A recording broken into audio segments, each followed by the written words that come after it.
دنیا تمہیں اس موڑ پہ لائے گی ایک دن، ہنسنا تو بڑی بات ہے، رو بھی نہ سکو گے۔ یہ وہ قوم ہے جس کا یہ عقیدہ ہے کہ حضور علم غیب رکھتے ہیں۔ وہی قوم حضور ہی کی موجودگی میں اپنے سارے ذہنی آسائش کا سامان حضور کی مجلس میں وہ سجا کے بیٹھ جاتی ہے۔ جب حضور پر کوئی درود پڑتا ہے تو یہ فیس بک میں بزی ہوتا ہے، حضور کی نعتیں ہوتی ہیں تو اپنے کام میں، یہ شیاطین اور شر اور نفس کے حصار میں ہوتا ہے۔ معلوم ہے آپ کو، سچر کمیٹی کی رپورٹ کے مطابق ہندوستان میں مسلمانوں کی ذلت اور رسوائی آنے والے دنوں میں بد سے بدتر ہونے جا رہی ہے۔ ابھی تو آوازیں کم کرائی گئی ہیں، مساجد سے مینار اتار لیے جائیں گے، آپ کے چہرے پر حضور کی سنت بھی نظر نہیں آئے گی، آپ کی ماں بہنوں کے حجاب پر آگ لگا دی جائے گی، قرآن کو ٹیشو پیپر بنا کے معاذ اللہ اس کا استعمال کیا جائے گا۔ وجہ یہ ہے کہ ہم خاموش ہیں، وجہ یہ ہے کہ ہمیں جینا نہیں آتا، وجہ یہ ہے کہ حضور کے نام پر ہم سنجیدہ نہیں ہیں۔ رب کعبہ کی قسم، اگر کہو تو یہاں سے چل کے بغداد شریف حضور غوث پاک کی جعلی شریف پکڑ کے بتا دیں۔ میں الہ آباد میں تھا، 2 سال پہلے ایئرپورٹ پہ بیٹھا ہوا تھا، تو میرے ایک دوست کا فون آیا تو رونے لگا ہوا، تو میں نے کہا کیا ہوا؟ تو اس نے ایک جملہ کہا تھا، آصف بھائی میں نے 2-3 دن پہلے خواب میں اللہ کے رسول کی زیارت کی۔ تو میں نے کہا کیا ہوا؟ تو اس نے کہا کہ، میں نے کہا یہ بڑے کرم کی بات ہے، حضور نظر آ گئے، حضور نے تجھ پر کرم کیا۔ میں نے کہا کیا ہوا؟ تو اس نے کہا آصف بھائی میں ایک بات بتاتا ہوں۔ میں نے کہا کیا؟ میں نے کہا حضور کو میں نے روتے ہوئے دیکھا ہے، حضور کے اشک باری ظاہر تھی، آپ کی جو ریش مبارکہ ہے زقن شریف کے قریب داڑھی شریف، یہ آنسوؤں سے تر تھی، تو میں حضور کی نالین پکڑ کے بیٹھ گیا۔ میں نے کہا سرکار مجھے معاف کر دیں، میری خطا کو معاف کر دیں، میری ماں میرے باپ کی خطاؤں کو معاف کر دیں، میری سستی تساہلی کو معاف کر دیں، آپ اگر مجھ سے ناراض ہیں تو سرکار معاف فرما دیں۔ آپ کے رونے کا سبب کیا ہے؟ تو اللہ کے رسول نے رو کر کے فرمایا تھا، میرے رونے کا سبب یہ ہے، میری امت مجھے یاد نہیں کرتی، میری امت مجھے بھول چکی ہے، میری امت اس وقت زمین پر میری بارگاہ میں درود خواں کی حیثیت سے حاضر نہیں ہوتی۔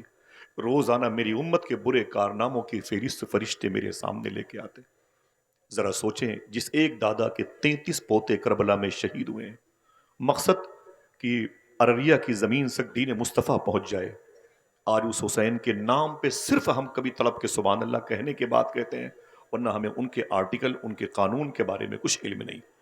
آج ہندوستان کی جیلوں میں جو چاہتا ہے آپ کو اٹھا کے پھینک دیتا ہے، جو چاہتا ہے آپ کی بہن بیٹیوں کی عزتیں لوٹ لیتا ہے، جو چاہتا ہے وہ آپ کے گھروں پہ بلڈوزر چلا دیتا ہے۔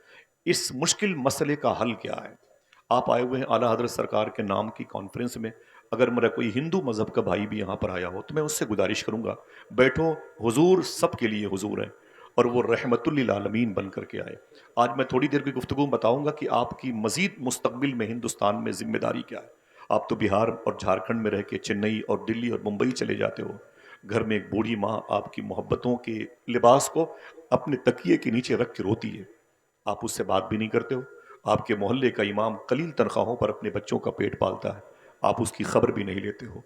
آپ کے علاقے میں مدارس اور مکاتب کی کیفیت کیا ہے؟ لیکن آپ ہیں کہ ہڈیاں کھا کے دوسروں کے دروازوں پر گوشت کی تصویریں لگا کے مسکراتے ہیں۔ کسی شادی میں چلے گئے تو شیر مال آپ اپنی انگلیوں میں لپیٹ کے سیلفی لے کر کے آپ گالیاں دیتے ہیں۔ چاول کے بڑے بڑے وہ ہوتے ہیں ڈھیلے، اس کو ہمارے جوتوں کے نیچے دیکھا جاتا ہے، ہم کھانے کی ڈش کا مذاق اڑاتے ہیں۔ میں آج تھوڑی سی بات کروں گا کہ آخر یہ مزاج تبدیل کیسے ہوا؟ وہ قوم جس کو راہ راست پر لوگوں کو لانے کے لیے پیدا کیا گیا تھا، آج وہ قوم خود راہ راست سے بھٹک کیسے گئی؟ نہ کوئی زور سے بولے گا، نہ کوئی نعرہ لگائے گا، ٹھیک ہے؟ ہمیں ان بزرگوں کی 1-1 روپے کی گاڑھی کمائی بھیک کے طریقے سے مانگتے ہوئے میں نے تصور میں دیکھا ہے، تب کہیں جا کے حضور کی مجلس سجی ہے۔ اس میں لاکھوں روپے صرف علماء کرام نے اپنے سفر کے صحبتوں کو جو ہے کامل مکمل کرنے کے لیے خرچ کیا ہے، تب یہ حضور کی مجلس سجی ہے۔ آپ اسے عمر شریف کے ڈرامے کا اسٹیج نہ سمجھیں، آپ بیٹھیں ادب اور احترام کے ساتھ۔ آخر بات کیا ہے؟ آج دنیا میں سب سے زیادہ ہم پریشان، مشرقی ترکمانستان پر چائنا نے حملہ کیا ہے اور وہاں کی حالت دیگرگوں ہے، سوڈان پر وہاں کے بنام مسلمان لوگوں نے حملہ کیا، ان کی حالت دیگرگوں ہے، فلسطین کا رم اللہ غزہ خان یونس لٹ گیا، برباد ہو گیا، ہمیں شعور تک نہیں ہے۔ صاحبو ہماری باری ہے، لیکن ہم آپ سے پوچھتے ہیں اس میں اتر پردیش، بہار، جھارکھنڈ اور دہلی کی حکومتوں کا قصور کیا ہے؟ اگر ہم نے قصور نہ کیا ہوتا تو یہ سزائیں بن کے ہم پر مسلط نہ ہوتی۔ یہ ہماری خامیاں ہیں جو ان کی تصویریں آج آپ پوری دنیا میں دیکھ رہے ہیں ہندوستان کے حکمران کی صورت میں۔ میں سنجیدگی سے تھوڑی سی بات کرتا ہوں۔ قرآن شریف میں ایک آیت کریمہ ہے، ان الدین عند اللہ الاسلام، اس کے معنی ماحصل نچوڑ ہوتے ہیں کہ بے شک اللہ کے نزدیک سب سے بہتر دین اگر کوئی ہے تو اسلام ہے۔ میں پھر سے ریورس کرتا ہوں، ان الدین عند اللہ الاسلام، اللہ کے نزدیک اگر کوئی دین ہے تو اونچی بولے کون سا ہے؟ اور کوئی بول سکتا ہے؟ ہاتھ اٹھا کے بولے کون سا دین ہے؟ اسلام۔ کون سا اسلام؟ وہ جس نے آپ کو قربانی میں گوشت کھانے کی دعوت دی ہے، جس نے اپنے گاؤں کے بزرگوں کی لاٹھیاں مسجد سے غائب کر کے ان کی نماز کی شاہراہ کو مذاق بنا دیا، جس نے اپنے بزرگوں پر پتھر مارا، جنہوں نے مسجد کے استنجا خانے کے لوٹے غائب کر دیے۔ بتائیں آپ، سادات کی توہین کی گئی، ناسبیت ہمارے سرشت میں داخل ہے، خارجیت ہماری علامت بن گئی ہے۔ بتائیں، مکتب اجڑ رہا ہے، اجڑنے دیجئے، لیکن میرے گھر کی در و دیوار کی خوشبو میں کہیں سے کمی نہ آئے۔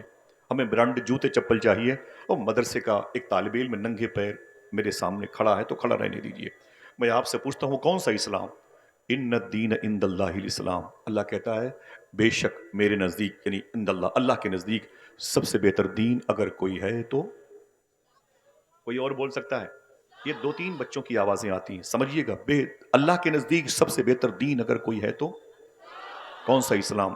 ماضی قریب میں مستشرقین یورپ کی میٹنگ ہوئی تھی لندن میں، وہاں پر دنیا کے 200 سے زیادہ لوگوں کا دماغ تنہا پانے والا پروفیسر جارج برنارڈ شاہ بلایا گیا تھا۔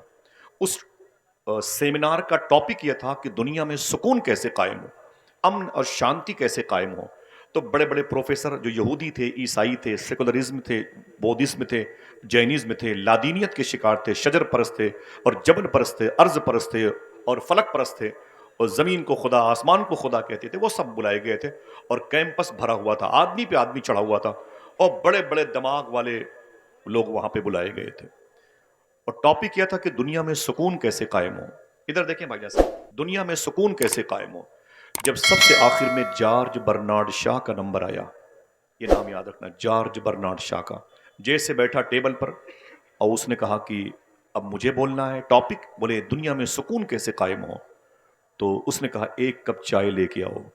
پروفیسر جارج برنارڈ شاہ کے لیے ایک کپ چائے لائے گی، اور جیسے اس کے ٹیبل پر خادم نے، نوکر نے چائے رکھی تو اس نے کہا یہ چائے گرم ہے؟ اس نے کہا جی سر۔ کہا یہ چائے کب تک گرم رہے گی؟ یہ چائے کب تک گرم رہے گی؟ تو نوکر نے کہا بوس 5 سے 7 منٹ تک یہ چائے گرم رہے گی، اس کے بعد ٹھنڈی ہو جائے گی۔ کہا اس سیمینار کا ٹاپک کیا ہے، اس جلسے کا موضوع کیا ہے، ٹاپک کیا ہے؟ تو اس نے کہا سر اس کا موضوع ہے کہ دنیا میں سکون کیسے قائم ہو۔ کہا چائے کتنی دیر تک گرم رہے گی؟ کہا 5 سے 7 منٹ تک۔ تو جارج برنارڈ شاہ نے کہا تھا، عیسائی تھا لیکن کہا تھا اس نے کیا؟ دل کہے تو سبحان اللہ کہنا۔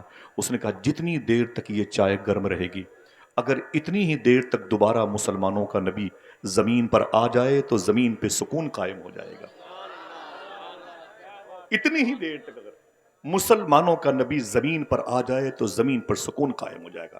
اس نے پھر کیا کہا؟ آپ کھڑے ہیں کہ بیٹھے ہیں، مجھے اس سے کوئی غرض نہیں، آپ میرے سر کے تاج بن جائیں، آپ کے پیروں کی مٹی میری قبر میں کام آئے گی، بس آپ اسی نیت کے ساتھ بیٹھیں۔ سمجھ رہے ہیں؟ پھر اس کے بعد جارج برنارڈ شاہ نے کیا کہا تھا؟ اس نے کہا تھا یہ بتاؤ کہ دنیا میں سب سے عظیم انسان کون ہے؟ تو لوگوں نے کہا سر آپ بتائیں۔ اگر دل کہے تو ایک آدمی ہی صحیح سبحان اللہ بولے، وہ عیسائی تھا۔ دنیا میں سب سے عظیم انسان کون ہے؟ لوگوں نے کہا بوس آپ بتائیں۔ تو اس نے کہتا ہے آمینہ کا لال ہے وہ تمہارے نبی کا نام لیا، جس کا نام سن کے آپ ہل بھی نہیں رہے، ہاں؟ جس کا نام سن کے آپ مچلتے بھی نہیں ہیں، سمجھ نہیں نا؟ یہ نام اگر کوئی غریب لیتا تو امیر ہو جاتا تھا، یہ نام اگر کوئی گونگا لیتا تو سننے والے کہتے منہ میں مصری کی ڈلی رکھی ہے۔ ایک ہم ہے کہ جس نبی کے نام پر چل کر کے آ گئے، اس نبی کے نام پہ سبحان اللہ بھی نہیں کہتے۔ ہاں؟ وہ عیسائی ہو کر کہتا ہے کہ دنیا میں اگر کوئی سب سے بہتر، اے آئی سے پوچھو تو بتائے گا، دنیا میں سب سے اچھا آدمی اگر کوئی ہے تو آمینہ کا لال ہے۔ عیسائی ہو کر کے عیسیٰ علیہ السلام کا نام نہیں لیا، ذوالکفل کا، یوشع بن نون کا نام نہیں لیا، صالح اور ہود کا نام نہیں لیا، سلیمان اور عیسیٰ اور یعقوب اور یوسف کا نام نہیں لیا، نام لیا تو رسولوں کے سردار کا لیا۔ اس نے دوسرا سوال کیا، یہ بتاؤ کہ دنیا کی سب سے عظیم کتاب کون سی ہے؟ لوگوں نے کہا بوس آپ بتائیں۔ تو وہ کہتا ہے دنیا کی سب سے عظیم کتاب اگر کوئی ہے تو وہ قرآن ہے۔ کوئی ایک آدمی ہاتھ اٹھا کے بولے کون سی کتاب؟ دل سے بولے کون سی کتاب؟ قرآن ہے۔ اس نے کسی بائبل کا نام نہیں لیا۔ اس نے تیسرا اور آخری سوال کیا، یہ بتاؤ کہ دنیا میں سب سے اچھا مذہب، سب سے اچھا دھرم کون سا ہے؟ سننا صاحب، میں معافی چاہتا ہوں علماء کرام کو، میں اپنی باتیں سننا نہیں آیا، مجھے ان کی دعا کی طلب تھی، میں ہوں ان کے سامنے، آپ بس میری سنیں، کچھ بھی نہ کریں، بیٹھے رہیں آپ۔ کہا دنیا کا سب سے عظیم دھرم مذہب کون سا ہے؟ لوگوں نے کہا، کسی نے کہا عیسائیت، کسی نے کہا یہودیت، کسی نے کہا بودھزم، کسی نے کہا لادینیت، کسی نے کہا سیکولرزم۔ اس نے کہا نا نا نا نا نا نا نا، دنیا کا سب سے اچھا دھرم اگر کوئی ہے تو اسلام ہے۔ جارج برنارڈ شاہ نے کہا تھا دنیا کا سب سے اچھا مذہب اگر کوئی ہے تو اسلام ہے۔ اس نے پھر ایک تماچا مارا تھا، اس کی نشانیاں آج تک میرے چہرے پر ہیں۔ سمجھ رہے ہیں، آپ کا نام میں نہیں لے سکتا، اس کی علامتیں موجود ہیں۔ پھر اس نے کیا کہا تھا کہ دنیا کا سب سے عظیم انسان آقا کریم صلی اللہ علیہ وسلم، سب سے عظیم کتاب قرآن، اور سب سے اچھا مذہب مذہب اسلام، لیکن دنیا کی سب سے بدتر قوم مسلمان، سب سے ذلیل قوم مسلمان، بے عزت قوم مسلمان۔ کسی نے پوچھا تھا سر کیسی بات کرتے ہو؟ اس نبی کے فالوور، اس قرآن کو پڑھنے والے، سب سے اچھے دھرم کے پیروکار اتنے گھٹیا ذلیل کیسے ہو گئے؟ تو برنارڈ شاہ عیسائی ہو کر کہتا ہے اتنی اچھی کتاب قرآن، اتنا اچھا نبی رسولوں کا سردار، اتنا اچھا مذہب پا کر کے بھی آج تک اس قوم نے اس کی عظمت کو سمجھا نہیں، اس سے بدتر قوم کون ہوگی؟ یہ ہمارے گھر کی بات ہے، دروازے پہ لکھ لیجئے، کبھی کام آئے گا جملہ۔ صاحب وہ بات کیا ہے؟ جادو وہ جو سر چڑھ کے بولے، یہ جادو نہیں حقیقت ہے۔ اس کو ذہن پہ آپ بٹھا لیں آپ۔ ہم زمین پر بوجھ ہو گئے ہیں، آج سب سے زیادہ جیلوں کی خوراک ہماری نسلیں بنتی جا رہی ہیں۔ ہم ہیں کہ اچھے اسلام کا دعویٰ کر رہے ہیں، اسلام ہے کیا؟ بتائیں مجھے، آپ کے دروازے پر اگر کوئی ہندو شخص آ جاتا ہے بھیک مانگنے کے لیے تو آپ اس کا دھرم پوچھتے ہو؟ اگر یہی پوچھنا غریب نواز نے شروع کیا ہوتا تو؟ اگر یہی پوچھنا سرکار مخدوم اشرف جہانگیر سمنانی کے مطب کے اس وقت کے جو خدام ہیں وہ پوچھنے لگے تب؟ مجھے بتائیں آپ، اسلام آگے بڑھے گا کہ سمٹ جائے گا؟ اگر تمہارے دروازے پر کوئی زخمی انسان پڑا ہے تو تم کہتے ہو چھوڑو اس کو، یہ تو مسلمان ہے ہی نہیں ہے۔ آپ اگر اسلام کے پیروکار ہیں، اسلام کے نمائندے ہیں، اسلامی راہ کے مسافر ہیں، تو اسلام میں اس حوالے سے کیا آرٹیکل پیش کیا گیا؟ اگر دل کہے تو میں تھوڑی سی باتیں اس حوالے سے کرتا ہوں، تاکہ اس وقت کی نفرت کی فضا میں اعلیٰ حضرت سرکار کے نام کی اس عظیم الشان کانفرنس میں ہماری نئی نسل کے اندر جو بے چینی پائی جا رہی ہے اس کا تھوڑا سا علاج بھی سمجھ میں آ جائے۔ بیٹھیں گے، سنیں گے انشاءاللہ۔ اب سنیے آپ، اسلام کسے کہتے ہیں؟ ہندوستان اور یہ پڑوسی ملک، یہ بھوٹان، یہ چائنا کی بڑی زمین ہے، غیر منقسم ہندوستان میں تقریباً 150 کروڑ بنام مسلمان پائے جاتے ہیں۔ 150 کروڑ لوگ بنام مسلمان پائے جاتے ہیں۔ ہم آپ سے پوچھتے ہیں کبھی اللہ کے رسول یہاں آئے؟ نہیں۔ صدیق عمر؟ نہیں۔ عثمان و علی؟ نہیں۔ کبھی حسنین کریمین انڈیا آئے؟ نہیں۔ کبھی امام زین العابدین، امام باقر، امام جعفر صادق، امام موسیٰ کاظم، امام علی رضا، امام جواد تقی، امام علی نقی، امام حسن عسکری کبھی انڈیا آئے؟ نہیں آئے۔ پھر یہ اسلام کیسے پھیلا؟ تو کہنا پڑے گا یہ فقیروں اور درویشوں، غریب نواز سرکار کی دین ہے، وارث پاک کی محبت کی نشانی ہے، سرکار غازی پاک کا فیض و کرم ہے، بریلی کے تاجدار کی مبارک کرامتیں ہیں۔ انہوں نے کس ڈھنگ سے اسلام پھیلایا؟ یہ تھوڑی سی گفتگو ہے اسلام کے حوالے سے، سننا، یہ باتیں ریکارڈ رہیں گی، کام آئیں گی۔ سمجھ رہے ہیں آپ؟ آج ہم نفرتوں کے پرستار ہو گئے، ہر قدم قدم پہ، ٹرین ہو، فلائٹ میں، ہر جگہ وہی اختلافات، وہی اختلافات۔ تو 40 سال کے بعد کیا ہوگا بھائی؟ جس نسل کو ہم پیدا کر کے چھوڑ کے چلے جائیں گے اس کے ساتھ جو چاہے گا، جو سلوک کر لے گا۔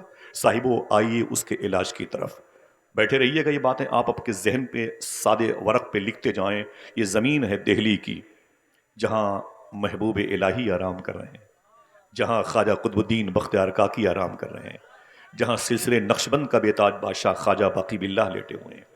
اللہ اکبر، آپ کو تعارف کرانے کی ضرورت نہیں ہے، یہ دہلی کی زمین ہے۔ قریب میں ایک جمنا ندی ہے، دہلی میں جمنا ندی ہے، وہیں پر اپنا حلیہ بدل کے خواجہ قطب الدین بختیار کاکی ٹہلتے ہوئے چلے گئے۔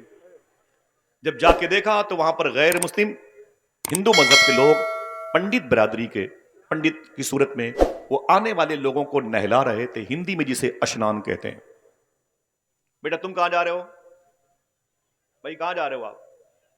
بیٹا بیٹھ جاؤ، بیٹھ جاؤ، بیٹھ جاؤ، 2 منٹ کے لیے بیٹھ جاؤ، اس کے بعد ہم تمہیں خود چھوڑ کر کے آئیں گے، ٹھیک ہے؟ 20 گھنٹے کا سفر کر کے آدمی 1 گھنٹے گفتگو کے لیے آتا ہے، اور اس میں بھی آپ لوگ تبرک کے طریقے سے اسے تقسیم کر دیتے ہیں۔ سنیں، میں جانتا ہوں ضروری کام ہے، لیکن یہ اس سے بڑا کام ہے۔ خواجہ قطب الدین بختیار کاکی رضی اللہ تعالیٰ عنہ ٹہلتے ہوئے اپنا حلیہ بدل کے چلے گئے جمنا ندی کے کنارے پر۔ دیکھا تو پنڈت کے نوجوان لڑکے لوگوں کو نہلا رہے تھے، یعنی اشنان کرا رہے تھے۔ آگے بڑھے تو ایک بوڑھے پنڈت کو دیکھا تو ان کے ہاتھوں پہ ریشہ تاری تھا، کپ کپاہٹ تھی۔ خواجہ بختیار کاکی نے فرمایا بابا آپ کسی کو نہلاتے نہیں؟ تو اس نے کیا کہا، نہیں بات یہ ہے کہ بیٹا وہ ہم بوڑھے ہو گئے، ہم سے کوئی نہاتا ہی نہیں، ہم سے کوئی اشنان نہیں کرتا، ہمارے بچے بھوکے رہتے ہیں، ہمارے گھر کے چولہے نہیں جلتے، کیا کروں انتظار میں رہتا ہوں کوئی آئے نہائے، کچھ پیسے مل جائیں، میرے بچے بھوکے نہ مرے۔ خواجہ قطب الدین بختیار کاکی کو بات لگ گئی، واپس اپنی خانقاہ شریف میں آئے، پھر اپنا حلیہ تبدیل کیا، پھر اس پنڈت جی کے پاس گئے اور کہا کہ بابا مجھے اشنان کرنا ہے، مجھے اشنان کرنا ہے، مجھے نہانا ہے۔ فرمایا بیٹھ جاؤ، اور پتھر کی سل پر خواجہ بختیار کاکی بیٹھ گئے۔ جب بیٹھ گئے تو آپ نے نہایا، اس نے نہلایا، اور جب نہا چکے تو کہا کہ بابا کتنے پیسے ہوئے؟ کہا 5 روپے، مثال کے طور پر آپ نے اپنی جیب سے 10 روپے نکالے، کہا اسے رکھ لیں۔ اس نے کہا 5 روپے زیادہ کیوں ہیں؟ 5 روپے زیادہ کیوں ہیں؟ تو فرمایا کوئی بات نہیں، رکھ لیں بچوں کے کام آئے گا۔ آپ چلے آئے، آنے کے بعد آپ نے دوسرے دن پھر سفر کیا اور پھر جا کے کہا مجھے اشنان کرنا ہے۔ خواجہ بختیار کاکی کو پنڈت جی نے پھر نہلایا، واپس آئے، کتنے پیسے؟ کہا 5 روپے، 15 روپے دیا آپ نے، 5 10 بڑھا بڑھا کے دیتے، روز جاتے نہانے کے لیے اور پیسے بڑھا بڑھا کے دیتے۔ ایک دن وہی پنڈت جی مہرولی شریف خواجہ بختیار کاکی کے دربار شریف کے قریب سے نکلے تو مسلمان عاشقوں کی بھیڑ دیکھی۔ فرمایا بھائی آپ لوگ یہاں کیا کر رہے ہیں؟ تو کہا کہ بات یہ ہے کہ ہمارے حضرت خواجہ بختیار کاکی غریب نواز کے لاڈلے، محبوب الہی صابر پاک کے دادا پیر، بابا فرید کے شیخ کامل، سبحان اللہ، خواجہ نصیر الدین چراغ دہلوی کے پردادا پیر، دل کہے تو سبحان اللہ کہہ دو، بولے وہ اندر اپنے حجرے میں تشریف فرمائے، ہم لوگ ان کی زیارت کو درشن کو آئے ہیں۔ تو پنڈت جی نے کہا اگر اجازت دو تو ہم بھی ان کا درشن کر لیں۔ عاشقوں نے کہا جائیں، یہ رحمت کا ہے دروازہ، یہاں تالا نہیں لگتا، کھلا رہتا ہے 5 وقت میخانہ محمد کا۔ جب پنڈت جی اندر گئے تو بتی جل گئی، دیکھا تو یہ وہی بزرگ ہیں جو روز میرے ہاں نہانے آتے تھے، یہ وہی بزرگ ہیں جو روز میرے ہاں نہانے آتے تھے۔ تو اس نے معلوم ہے کیا کہا؟ اس نے کہا کہ بابا جی اگر میری نظر خطا نہیں کر رہی ہے تو پوچھوں آپ سے، آپ تو وہی ہیں جو روز میرے یہاں نہانے آتے تھے، 5 10 روپے بڑھا بڑھا کے دیتے تھے؟ خواجہ بختیار کاکی نے فرمایا جی میں وہی ہوں، میرا نام قطب الدین بختیار کاکی ہے۔ تو پنڈت جی نے کہا اتنے لوگ آپ کے ماننے والے ہیں، آپ اتنے بڑے مہان ودوان آدمی ہیں، وہاں نہانے کے لیے کیوں آتے تھے؟ تو خواجہ بختیار کاکی کی آنکھوں میں آنسو آ گئے۔ آپ نے فرمایا پہلی ملاقات میں آپ نے کہا تھا کہ میرے بچے بھوکے سوتے ہیں، میرے گھر کا چولہا نہیں جلتا ہے، میں بوڑھا ہو گیا ہوں، مجھ سے کوئی نہاتا ہی نہیں، تو میں نے اپنا حلیہ بدل کے اس لیے نہانے کے لیے روز آتا تھا کہ تیرے بچوں کی شکم سیری کے لیے تیرے گھر کے چولہے جل جائیں، تیرے بچوں کی جو شکم پروری کا میٹر ہے وہ حل ہو جائے، تیرے بچے جو بھوکے سوتے ہیں نا وہ اس کا علاج ہو سکے۔ سمجھ رہے ہیں آپ؟ اتنا سننا تھا تو پنڈت جی نے کیا کہا؟ دیکھنا کتنے لوگ سبحان اللہ کہتے ہیں۔ پنڈت جی نے کہا اوفو اب سمجھ میں آیا ہے، نہا آپ رہے تھے دھل میں رہا تھا، ہائے ہائے نہا آپ رہے تھے دھل میں رہا تھا۔ اب بابا جی دیر نہ کیجئے، اگر زحمت نہ ہو تو اپنی اسی حجرے میں میرے ہاتھوں پر ہاتھ دے کے مجھے کلمہ پڑھا کے مشرف بھائی اسلام کر لیجئے، تاکہ میری بھی پیشانی پر اسٹیکر چسپا ہو جائے، ان الدین عند اللہ الاسلام۔ میں آپ سے پوچھتا ہوں کتنی لڑائیاں ہوئی ہیں ایک شخص کو اسلام میں داخل کرنے کے لیے، کتنی گولیاں چلی ہیں، کتنی تلواریں چلی ہیں، کتنے بچے یتیم ہوئے ہیں، کتنی عورتیں بیوہ ہوئی ہیں۔ آپ کو کہنا پڑے گا کچھ نہیں ہوا، بس اپنے بزرگوں کے اصول کو لانچ کیا بختیار کاکی نے، پوری ایک نسل حضور پر درود پڑھتی ہوئی نظر آ رہی ہے۔ اور ہم ہیں کہ نفرتوں کے مجسمے کی صورت میں یہاں وہاں جاتے ہیں۔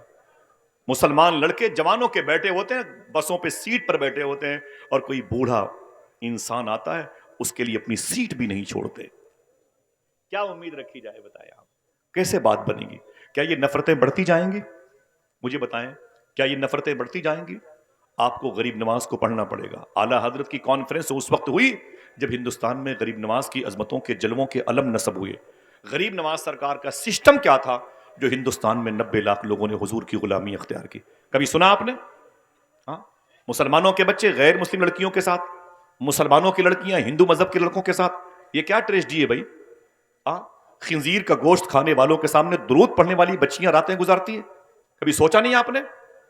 یہ کون سا دھرم دے کے بیٹھے ہوئے اپنے بچوں کو؟ آپ نعرہ لگانے کے لیے آئے ہوئے ہیں کہ بریانی کھانے کے لیے آئے ہوئے ہیں؟ تبصرے کرتے ہیں بھائی ان کو جو پڑھ رہے ہیں تقریر کر رہے ہیں نا، یہ نا وہ تو میں نے مشورہ دیا تھا، ورنہ حالانکہ ان کی تاریخ نہیں ملی، ورنہ وہ تو اور جماتا ہے. کمزور پڑ گیا نعت خواں یا خطیب تو بولتے یار کتنے پیسے میں آیا ہے. مطلب ہم کو لفظوں کی غرض و غایت سے کوئی سروکار نہیں. یہاں باتیں کیا ہو رہی ہیں؟ اللہ کے رسول صلی اللہ علیہ وسلم پر نازل ہونے والی کتاب جو سب سے عظیم کتاب ہے، آپ نے اس کتاب کو اہمیت نہیں دی. میں معافی چاہتا ہوں آپ کو. 17 مرتبہ سائنسدانوں نے، انگریزوں نے چاند پر جانے کی کوشش کی تھی، جس قرآن کو آپ نے ہلکے میں لے لیا ہے. 17 مرتبہ انگریزوں نے کوشش کی تھی چاند پر جانے کی اور نہیں جا پائے. 18ویں مرتبہ جب چاند پر نیل آرمی اسٹرانگ آج سے تقریباً 65 سال پہلے گیا اور واپس آیا، نیل آرمی اسٹرانگ، اس سے پوچھا گیا اس سے پہلے بڑے بڑے سائنسدانوں نے بڑی کوشش کی تھی اور چاند پر نہیں گئے، جانے کی کوشش کی، ڈراپ ہو گئے، تم کیسے پہنچ گئے؟ اگر دل کہے تو بولنا. اس نے کہا قرآن پڑھ کے گیا ہوں. وہی قرآن جو ہمارے یہاں مسجد میں رکھا ہوا ہے. مائک غائب ہو گیا مسجد سے، ہارن غائب ہو گیا مسجد سے، کبھی قرآن غائب نہیں ہوا. سمجھ رہے ہیں آپ؟ کبھی قرآن غائب نہیں ہوا. قرآن شریف رکھی ہوئی ہے 40 سال کے جزدان میں لپٹی ہوئی، چھپکلی کے بیٹ اوپر حاوی ہیں. مسلمانوں کے بچے آج فلاں ڈھابے پہ وہاں کی چکن چلی بڑی مشہور ہے، وہاں کا شیرمال بڑا مشہور ہے، یہی کرتے رہ گئے. بابا فرید گنج شکر رضی اللہ تعالیٰ عنہ سے کسی نے کہا کہ حضور میں آپ کی تقریر بہت سنتا ہوں لیکن باتیں اثر نہیں کرتی ہیں. بابا فرید نے کہا ایک کام کر. کہا کیا؟ تیرے محلے میں کوئی مسجد ہے؟ کہا جی حضور. کہا اس میں جھاڑو لگایا کر. کہا اس سے کیا ہوگا؟ کہا تو خدا کے گھر کو صاف کرے گا، خدا تیرے دل کو صاف کر دے گا. بیٹھا ہوا چکن چلی کھانے کے چکر میں محلے کی مسجد پر چھپکلی نے قبضہ کر رکھا ہے. استنجا خانے کے لوٹے گندگی کی علامتیں بنے ہوئے ہیں. کبھی توفیق نہیں ہوئی کہ اپنے جوان بیٹے کو لے جا کر کے اللہ کے گھر میں جھاڑو لگاتا، امام اور مقتدی کی، مؤذن کی، مکبر کی خدمت کرتا اور مسجد کے در و دیوار میں عطر لگاتا، سجدے گاہ پر عطر پاشی کرتا، خوشبو لگاتا. جب کوئی نمازی مسجد میں آتا 3 مرتبہ کہنے کی نیت سے سجدے میں جاتا، سبحان ربی الاعلی، اسے خوشبو ملتی، تسبیح وہ بڑھاتا، ثواب اس کے کھاتے میں آ جاتا. نہیں سمجھ میں آیا، ہمیں دین سمجھ میں نہیں آیا. میں معافی چاہتا ہوں، مجھے بہت افسوس ہوتا ہے. کبھی کبھی جو کھانا کھاتا ہوں نا الٹی ہونے لگتی ہے جب میں مسلمانوں کی زبوحالی دیکھتا ہوں. سمجھ رہے ہیں آپ؟ ابھی میں سید انس حاتمی میاں شاہ صاحب تھے جھانسی کے قریب میں، مائک پر تھے تو رونے لگے. بولے آصف بھائی ایک مسلمان کا لڑکا ابھی دوسرے فلور سے گر کر کے زمین پہ وہ مر گیا، سر پھٹ گیا. لوگوں نے اس کی لاش کو اٹھایا تو اس کے منہ سے شراب کی بدبو آ رہی تھی. یہی تک بس نہیں، خدا کی قسم. بولے اس کے باپ کو فون کیا گیا، اس کے بھائی کو ٹیلی فون کر کے بلایا گیا تو معلوم ہے، بولے جب باپ آیا، جب بھائی آیا تو جوان بیٹے اور جوان بھائی کی لاش کے قریب جیسے دونوں پہنچے ہیں، دونوں شراب کے نشے میں تھے. دل کے پھپولے جل اٹھے سینے کے داغ سے، اس گھر کو آگ لگ گئی گھر کے چراغ سے. صاحبوں کہاں جائیں گے آپ اتنی بڑی آبادی لے کر کے؟ بنگلہ دیش ہو کہ نیپال ہو کہ بھوٹان ہو کہ لاہور ہو اسلام آباد ہو، مجھے اس سے کوئی سروکار نہیں ہے، آپ کہیں بھی جائیں، لیکن جہاں جائیں کم سے کم مختومہ فاطمہ کے بابا کا دین تو لیتے جائیں. کبھی کسی امام کو 100 روپے دے کے پوچھا آپ نے کہ اسلام کسے کہتے ہیں، جس کے بارے میں اللہ کہتا ہے یہ سب سے بہتر مذہب ہے؟ مجھے بتائیں، 200 کلومیٹر دور سے آئے، پیسے آ گئے تو اتنا زوم کہ سادات کی توہین ہونے لگی، پیسے آ گئے تو امام کے پھٹے ہوئے لباس کا مذاق اڑایا گیا، پیسے آ گئے تو جلسے جلوس کرنے والوں پہ طنز کے پتھر برسائے گئے. پہلے کے دور میں پتھر پیسے تھے لیکن ان کے اندر تکبر نہیں تھا، ان کے اندر جاہلیت آوارگی نہیں تھی. معلوم ہے ایک مدینہ شریف میں ایک صاحب تھے، ان کے پاس بھی پیسے تھے. اگر کہو تو تھوڑی سی چھوٹی سی کہانی بتا دوں، نہ کوئی نعرہ نہ کوئی ہنگامہ. سن لیں میری بات، میرے لیے سب سے بڑی بات ہے. میں نے بتایا تھا مخدوم بھائی سے کہ میرے لیے سب سے بڑی بات ہے لوگ میری بات کو سن لیں. میں ایک مسافر آدمی ہوں، آج یہاں ہوں کل چلا جاؤں گا، پتہ نہیں زندگی کی کون سی رات میری آخری ہے. سمجھے شاعر نے کہا تھا زندگی میں بھی مسافر ہوں تیری کشتی کا، تو جہاں مجھ سے کہے گی میں اتر جاؤں گا. سمجھ رہے ہیں؟ مولا علی فرماتے ہیں انسان ایک دن ہے سے تھے ہو جائے گا، اس میں ہم بھی شامل ہیں. دعا کرو کہ آخرت کی تیاری کا اللہ جذبہ عطا فرمائے. ان کا نام تھا، مدینہ شریف کے تھے، ان کا نام تھا عبد الرحمن فرخ. کیا نام تھا؟ آواز نہیں آئی، اور اونچی آواز. فرخ بولے. کل چائے پینے کے ارادے سے مت جائیے کسی ہوٹل میں، چائے پلانے کی نیت سے جائیے گا، یہ باتیں بتانے کی نیت سے جائیے گا. ان کا نام تھا عبد الرحمن فرخ. پھر سے بولے کیا نام تھا؟ مدینہ شریف میں بیوی کے پیٹ میں محبت کی نشانی یعنی اولاد بیوی کے پیٹ میں تھی. اب اپنی بیوی کے پاس آئے، بولے تیرے شکم میں میری محبت کی نشانی موجود ہے. دیکھیں انہوں نے اسلام کو کیسے لانچ کیا. دیکھیں آپ بیوی کے پیٹ میں محبت کی نشانی ہے. ایک بچہ پل رہا تھا پیٹ میں, بیوی کے پاس آیا, بولے تیرے شکم میں میری محبت کی نشانی ہے. بولے کہنا کیا چاہتے ہو؟ بولے اے میری بیوی, میں مدینہ شریف سے باہر جانا چاہتا ہوں. بولے مقصد؟ بولے بزنس. بولے کہنے کے لیے کیا؟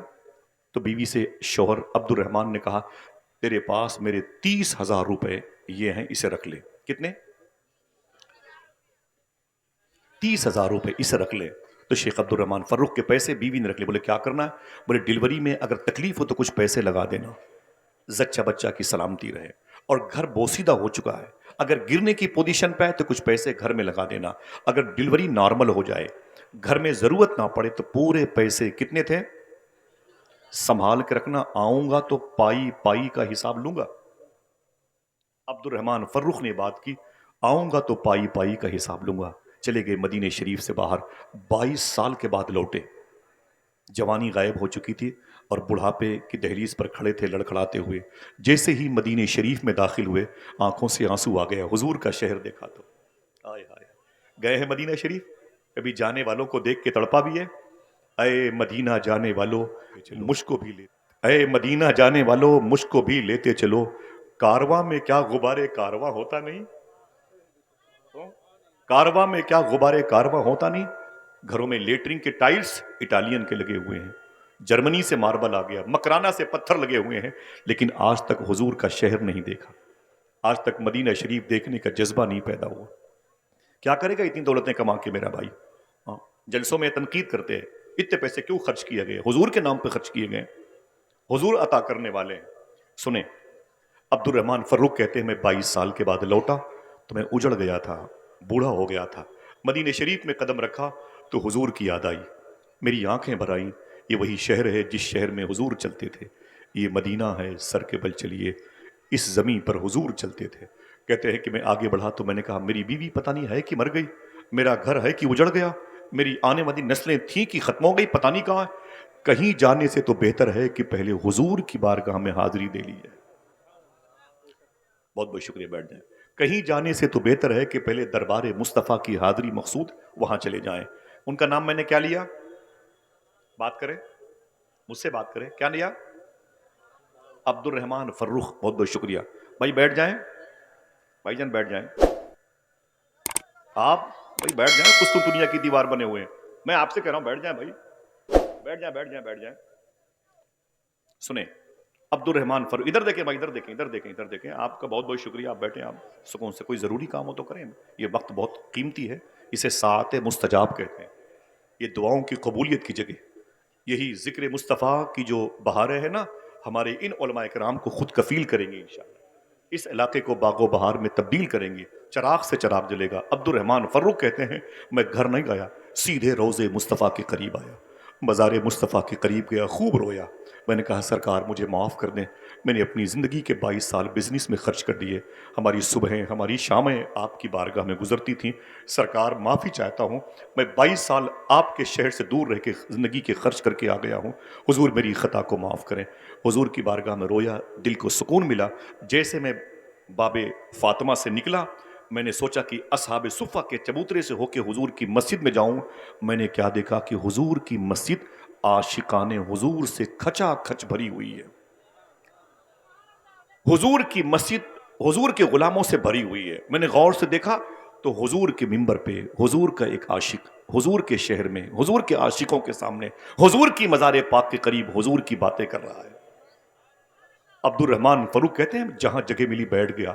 میں 20-22 سال کا کڑیل جوان ایک لڑکا, ابھی داڑھی کے بال بھی زکن کے اوپر نہیں آئے تھے, ابھی تو اس کی پیشانی پر خوب انوار و تجلیات کی بارش نے اسٹیکر بنا کے اپنے قبضہ کیا تھا. ابھی زیادہ زندگی کی بہاریں اس نوجوان محدث مدینہ نے گزاری نہیں تھی, لیکن جب وہ بات کرتا تھا تو واہ محمدہ کے نعرے لگتے تھے. جب وہ حضور کی باتیں کرتا تو لوگ اپنے کلیجے پکڑ لیتے تھے, اور حضور کے نام پر حضور کی بارگاہ میں چیخ و پکار کی فضا قائم تھی. ہر کوئی ماتم کر رہا تھا, ہر کوئی ہجر مصطفیٰ میں تڑپ رہا تھا. آنکھیں اشکبار ہوتی چلی گئیں, لوگ روتے رہے اور وہ حضور کی باتیں کرتا رہا. عبد الرحمان فروخ کہتے میں بھی روتا رہا اس کی تقریر پر.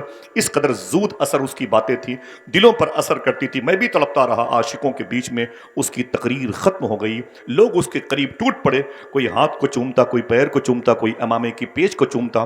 میں نے سوچا اس نوجوان محدث سے میں بعد میں ملاقات کروں گا، پہلے سرکار کی بارگاہ سے اجازت لوں اور چلوں دیکھوں کہ میرا گھر ہے کہ اجڑ گیا، میری بیوی ہے کہ مر گئی، میری نسل ہے کہ ختم ہو گئی.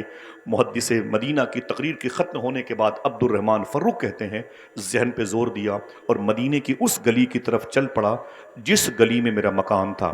کچھ کچھ بھولی بسری یادیں مجھے مطمئن کرتی رہیں. آگے گیا تو ایک دروازہ مجھے بوسیدہ ملا، میری نظر نے خطا نہیں کی، بس یہ میرا گھر آ گیا. میں نے دروازے پہ دستک دی تو اندر سے ایک بوڑھی عورت نکل کے آئی. اس نے مجھے دیکھا، میں نے اسے دیکھا، میں نے اسے سلام کیا، اس نے میرے سلام کا جواب دیا. اس نے کہا آپ کون؟ تو میں نے کہا آپ کون؟ تو اس نے کہا کہ میں عبد الرحمن فرخ کی بیوی ہوں. آپ کون؟ بولے میں عبد الرحمن فرخ ہوں. نگاہوں نے نگاہوں کو پہچان لیا. اصولوں پر جو آنچ آئے تو ٹکرانا ضروری ہے، جو زندہ ہو تو پھر زندہ نظر آنا ضروری ہے. تھکے ہارے پرندے جب بسیرے کے لیے لوٹیں تو سلیقہ مند شاخوں کا لچک جانا ضروری ہے. اس عورت نے دیکھا تو اپنے شوہر کو قدموں پہ گر گئی اور پھر اپنے آنکھوں سے شکر کے سجدے ادا کیے. اے میرے مولا میرا سہاگ سلامت ہے، اے میرے مولا میرا سر تاج سلامت ہے، اے میرے مولا میرے سر کا تاج سلامت ہے، اے میرے مولا میرا مستقبل موجود ہے، بوڑھا ہے تو کیا ہوا، آ گیا میرے گھر پہ میری بہار بن کے. میں تو سمجھ رہی تھی میں بیوہ ہو گئی، لیکن میرے شوہر کو تو نے باقی رکھا ہے، اے ہمیشہ باقی رہنے والے. شکر کے سجدے ادا کیا، اندر گھر پہ لے گئی. آئی بیٹھی، اتنے سالوں کے بعد آپ آئے ہیں. بیوی خوش تھی، درو بام خوش تھے، درو دیوار خوش تھے، گھر کے برتن بھی آپس میں مسکرا رہے تھے. بیوی نے جلدی سے اپنے شوہر کے لیے روٹیاں بنائیں. جیسے عبد الرحمن فرخ کھانے کی شروعات کی، ابھی ایک لقمہ ہی اپنے منہ کے وسیلے سے اپنے شکم میں اتارا تھا. بولے بیوی ادھر آؤ. بیوی نے کہا کیا بات ہے؟ کہا تیرے پیٹ میں 22 سال پہلے ایک میری محبت کی نشانی تھی، وہ کیا ہو گئی؟ وہ کیا ہو گئی؟ تو بولے آپ سکون سے کھانا تو کھا لے. کھانا کھانے لگ گئے. پھر کیا بولے؟ گھر تو ویسے ہی ہے جیسے چھوڑ کے گیا تھا. وہ کتنے؟ ہاں دیکھو یہ پیسے ہیں تو یاد ہے لوگوں. کتنے؟ بولے وہ 30,000 روپے. کیا ہوئے؟ کیا ہوئے؟ تو کہا سکون سے کھانا کھا لو، پائی پائی کا حساب دیتی ہوں، پہلے سکون سے کھانا تو کھا لیں. شیخ عبد الرحمن فروخ کہتے ہیں میں کھا رہا تھا، اچانک مجھ کو حضور کی مسجد کے ممبر کے خطیب محدث مدینہ وہ 20-22 سال کا جوان یاد آیا. میں نے کہا بیٹھ بیٹھ. بولے کیا ہوا؟ میں نے کہا ابھی میں حضور کی بارگاہ سے ہو کے آ رہا ہوں، ایک بچے کو میں نے تقریر کرتے ہوئے دیکھا، اس کی تقریر دل پر اثر کر رہی تھی، اس کی باتیں دلوں کو روشنی دے رہی تھی، اس کی باتیں دلوں کو مستنیر کر رہی تھی، اس کی باتیں فکر کو مسلمان کرتی تھی، اس کی باتیں سوچ کو مسلمان کرتی تھی، اس کی باتوں سے حضور کی محبت کی خوشبو آتی تھی. اہل مسجد نبوی تڑپتے تھے، روتے تھے، بلکتے تھے حضور کا نام سن کے، واہ محمدہ کے یا رسول اللہ کے نعرے لگاتے تھے. یہ کون ہے؟ تو بیوی نے کہا پہلے سکون سے کھانا تو کھا لیں. ابھی کھانا کھا ہی رہے تھے، گلی سے نعرے کی آواز آئی. مثال کے طور پر نعرے تکبیر، نعرے رسالت، ہٹو بچوں کی آواز آئی. تو دسترخوان سے اٹھے عبد الرحمن فرخ اور دروازے کے قریب آئے. دروازہ کھولا اور دیکھا تو وہی محدث مدینہ 20-22 سال کا کڑیل جوان ان کے گھر کی گلی سے گزر رہا تھا. بولی آواز دی، بولے اے میری بیوی جلدی جلدی باہر آ جا. وہ بیوی بھی آ گئی. کہا دیکھ ابھی میں نے جس نوجوان کی بات کی ہے نا اپنی گلی سے گزر رہا ہے، جس محدث مدینہ کی بات کی ہے دیکھ اپنے دروازے سے گزر رہا ہے. دیکھ لے اس کی پیشانی کتنی چمکدار ہے، وہ ماں کتنی پاکیزہ ہوگی جس نے 9 مہینے اسے اپنے پیٹ میں رکھا ہوگا. وہ باپ کتنا خوش قسمت ہے کہ جس کی محبت کی نشانی یہ ہے. ماں باپ کا یہ بڑھاپے کا سہارا بنے نہ بنے، لیکن میرا دل کہتا ہے اے میری بیوی یہ اپنے ماں باپ کی مغفرت کا سامان ضرور بنے گا. اے میری بیوی دیکھ دیکھ 70 سال کے بوڑھے اس کے قدم کی مٹی اٹھا اٹھا کے چوم رہے ہیں. دیکھ میری ماں، دیکھ میری بیوی، دیکھ دیکھ پورا شہر اس کے پیچھے پیچھے دیوانہ مار گھومتا ہے. جیسے یہ باتیں ہوتی رہی عبد الرحمن کی فرخ کی بیوی آنکھوں سے نکلنے والے آنسوؤں کو دوپٹے میں جذب کرتی رہی اور خاموش کھڑی روتی رہی. اچانک وہ نوجوان محدث مدینہ عبد الرحمن فرخ کے دروازے پہ ٹھہر گیا. جیسے دروازے پر رک گیا، ٹھہر گیا، نعرہ لگانے والے لوٹ گئے. اس نے سلام کیا، عبد الرحمن فرخ کی بیوی نے جواب دیا. اس نے اپنا ہاتھ آگے بڑھایا، عبد الرحمن فرخ کی بیوی نے اپنا ہاتھ بڑھایا. اس نے اس عورت یعنی آپ کی بیوی کا ہاتھ چوما، سر پہ رکھا. اپنی اس عورت نے اس محدث مدینہ کے ساتھ اندر آ گئی. شیخ عبد الرحمن صاحب کہتے ہیں میرے دماغ میں غصے کا غلبہ جلال آ گیا.